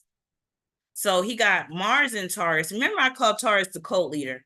And that's basically what Adolf Hitler created with the Nazis and all that. And even to this day, you have some racist people that love that whole Nazi shit, that have the Nazi regalia and all that type of stuff. They might keep it hidden away in a closet so nobody can see it. But yeah, there's still some Nazi sympathizers. And, there's that term neo-Nazi. So yes, Adolf Hitler being a Taurus, the cult leader, he basically created the cult of Nazism. So he has Mars conjunct Venus in Taurus, squaring Saturn in Leo. So the move to Hatfield coincided with the onset of intense father-son conflict. So this is basically dealing with Hitler being in conflict with his father, which is classic Mars square Saturn type of energy. So coincided with the onset of intense father-son conflicts caused by Hitler's refusal to conform to the strict discipline of his school. His father beat him, although his mother tried to protect him. Now, let me just go back again. Oh, and the mother trying to protect him, that's Saturn and Leo in the 10th house. With that basically is showing the mother, which is the 10th house, trying to protect him from his father, which is Saturn and Leo. Now, what was I going to say? Damn, I just lost my train of thought. It was something I was going to say about, let me go back. What was I going to say? Hold on. Oh, I was going to talk about that Capricorn thing one more time with the Jews, just to drive the point home. So you see how Hitler got moon in Capricorn. The moon deals with race, it deals with nationality, it deals with nations. So when you say the Jewish people, the Jewish population, that's moon in Capricorn. And with the Jupiter influence, that would be Hitler moving the Jews to the camps. So he basically evacuated Jewish people in Germany and in Poland and some other countries and had them go to concentration camps. So him sending them on those trains that Jupiter could join to the moon. And then it was speculate, like some people have speculated that Hitler was actually comes from Jewish origins himself, which I wouldn't be surprised if that was the case. So again, I'm just stressing this point about the Jew theme with Capricorn. And then look, Hitler got Capricorn intercepted in his third house. Third house is communication. That's his speeches. So his speeches where he's talking about the Jews and how they need to be run out of here and how they're trying to take over and all this stuff. Yes. And I'm sorry if I sound, very fervent about this, but yeah, it's basically when somebody questions me, because I kind of felt like he was kind of questioning my, like, what he was, it sounded like he was being kind of like a skeptic, like he didn't believe what I was saying because he couldn't find it somewhere on the internet. Well, let me tell you this. Some of the knowledge I have dealing with astrology, you may not find on the internet because, again, some of this knowledge I gained from books that are no longer in print that you can't even get anymore. And a lot of the older books on astrology really gave you the real on how these planets and aspects and all this stuff plays out. And not only that, some of the knowledge that I have about astrology is by pure observation off of reading thousands of charts over the years, having so many clients over the years where I'm able to look at patterns when it comes to aspects, and I can see the same aspect play out in numerous people's charts and in different manifestations and stuff. So again, I know I'm kind of beating a dead horse at this point, but I am really stressing this point because, again, when somebody questions me like that, or when they feel like when they're trying to play the role of the skeptic, then I have to really defend my position. And that's all that there is. So hopefully the person that questioned, about the Jews and the Capricorn connection, hopefully what I just said satisfies your curiosity. All right, moving on. Hitler was deeply affected by the death of his younger brother Edmund in 1900 from measles. Hitler changed from a confident, outgoing, conscientious student to a morose, detached boy who constantly fought with his father and teachers. Paula Hitler recalled how Adolf was a teenage bully who would often slap her. So he's slapping up his own mom. And that's Mars square Saturn, with Saturn being in the 10th house. So he's not showing his mom any respect. In addition to eliminating Jews, the Nazis planned to reduce the population of the conquered territories by 30 million people through starvation in an action called the Hunger Plan. Remember, I said them cult leaders ruled by Taurus, they will use food as a way to control the masses. So he's coming up with this hunger plan, starving 30 million people. Food supplies would be diverted to the German army and German civilians. Remember, I said austere measures are what Mars square Saturn can produce, and Hitler was very much about austere measures. United said, what are the older books? Maybe we could find them somewhere. I'm like, you got 2 hours? I got so many books on astrology. It's ridiculous. Like, it would take too long for me to go over there and start reading off all the titles. But yeah, maybe I'll do a live stream one day where I do, pull out my books. I've been meaning to do one where I pull out all my tarot card decks. But, oh, that's what I'm smelling. I'm like, why am I smelling? It's so hot in here. I'm starting to think like I'm burning, like, because I'm smelling this burnt smell, but I had this candle lit and it just went out, and that's what I'm smelling. I'm like, damn. Okay. But his austere measures, him being very severe, is very much Mars squared Saturn. And we know Hitler was a sadistic fool, and that's Mars squared Saturn as well. So together, the Hunger Plan and General Plan Ost would have led to the starvation of 80 million people in the Soviet Union. Hitler created a public image of a celibate man without a domestic life, dedicated entirely to his political mission. He considered himself to be attractive to women, partly because of his position of power. Speer recalled him stating a preference for unintelligent women who would not challenge him about his work or prevent him from relaxing in his leisure time. So this is basically showing, remember I said with Mars square Saturn, it would help to embrace Saturn, because that way you can work now and then basically do what you want later. So this is showing that Hitler was more about work than getting sexual pleasure. So he was basically rather celibate for quite a while. And I think even when he had his girlfriend, Ava Braun, he probably wasn't really having sex with her either. Kershaw speculates that Hitler preferred younger women who were easy to dominate and mold. That's very Mars square Saturn, because he's just very controlling. He notes that at least 3 of Hitler's close female associates, Ava Braun, Geli Raubal, and Maria Raeder, were far younger than himself. Braun was 23 years younger, Raubal was 19 years younger, and Raeder was 21 years younger. And again, that's Mars square Saturn, him wanting to dominate these young women. Saturn and Leo deals with youth. Ernst, I can't pronounce that. I'm not even going to try. One of the members of the Hitler's inner circle in the early years in Munich wrote that I felt Hitler was a case of a man who was neither fish, flesh, nor fowl, neither fully homosexual nor fully heterosexual. I had formed the firm conviction that he was impotent, the repressed masturbating type. So I believe that he probably was impotent since he has Mars square Saturn. Was he a masturbator? I don't even think he was probably doing much masturbating. Kershaw notes that as a soldier during the First World War, Hitler did not take part in discussions of sex with his comrades. When teased about his celibacy during this period, Hitler responded by saying, "I die of shame looking for sex with a French girl." Have you no German sense of honor left at all?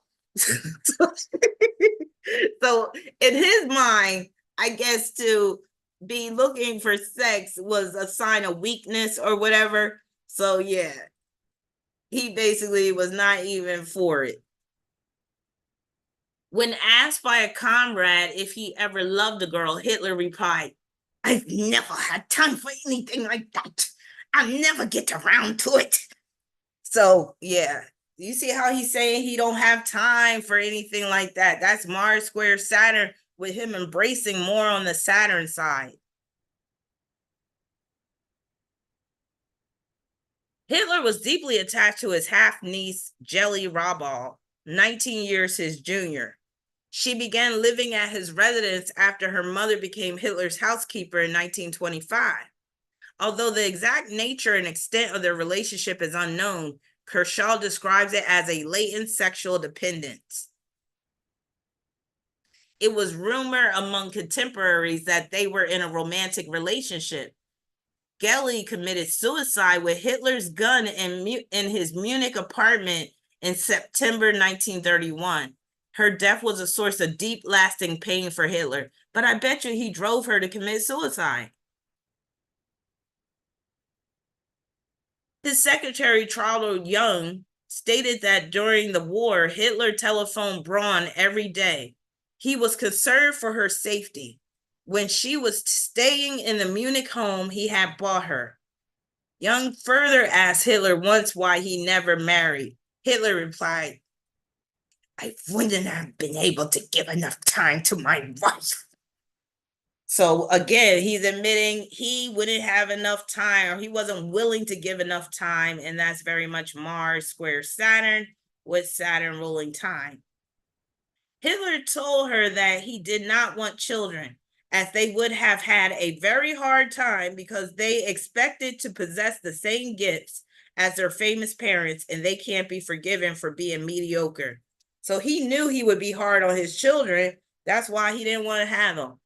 In the end, and I'm pretty sure he felt like children would interfere with his mission, his work. So in the end, Hitler and Braun married in the Berlin Führer bunker in late April 1945, less than 40 hours before committing suicide together. Hermann Rosching claimed to have seen in Hitler's First World War military record an item concerning a court-martial that found Hitler guilty of pederastic practices with an officer. Interesting.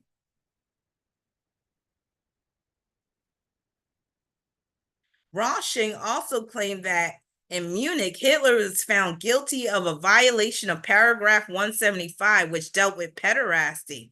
You know what pederasty is. That's basically when a grown man is messing around with a young boy. No evidence of either of these two charges has been found. So this is just allegations, but they're saying that it's never been verified. So yeah, I think I'm gonna stop right here. I'm sorry I have to cut this short, but it's getting really hot, and I just need to cool down, and kind of losing my voice too. So I will be going live tomorrow so we can pick up where we left off, and hopefully tomorrow I won't be as hot and I can take some questions through super chats and stuff like that. But yeah, stay tuned for part 2 tomorrow. And yeah, let me see. You said, hey, Rahbinah, he has his moon and Jupiter opposite Chiron. Does that explain why he was prejudiced and discriminating against the Jews? So that can make him like target the Jews. So you could say targeted for either termination or where they become the whipping boy, they become the target, they become the enemy.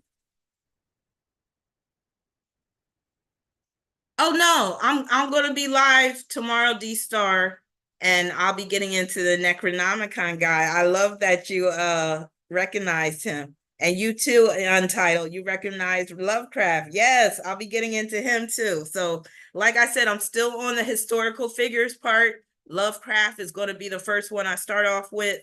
If you don't know about H.P. Lovecraft, now's your time to learn about him. So when I get into his story, tomorrow, you'll already be familiar with this man. So yes. So stay tuned for part 2. I'll be going I'm gonna try to go live probably around like 11 p.m. Eastern. I have a class that I have to teach at 6:30 p.m. my time, so I won't be done by 7:30. So 11 p.m. Eastern is 8 p.m. my time. So yeah, I wish I could do it earlier, but I don't know. Maybe I love you too, D Star. Maybe I can go live earlier. We'll see how it plays out. But yeah, just stay tuned. I'll post a notification in the community tab. Love you all. Thanks so much for joining this live stream.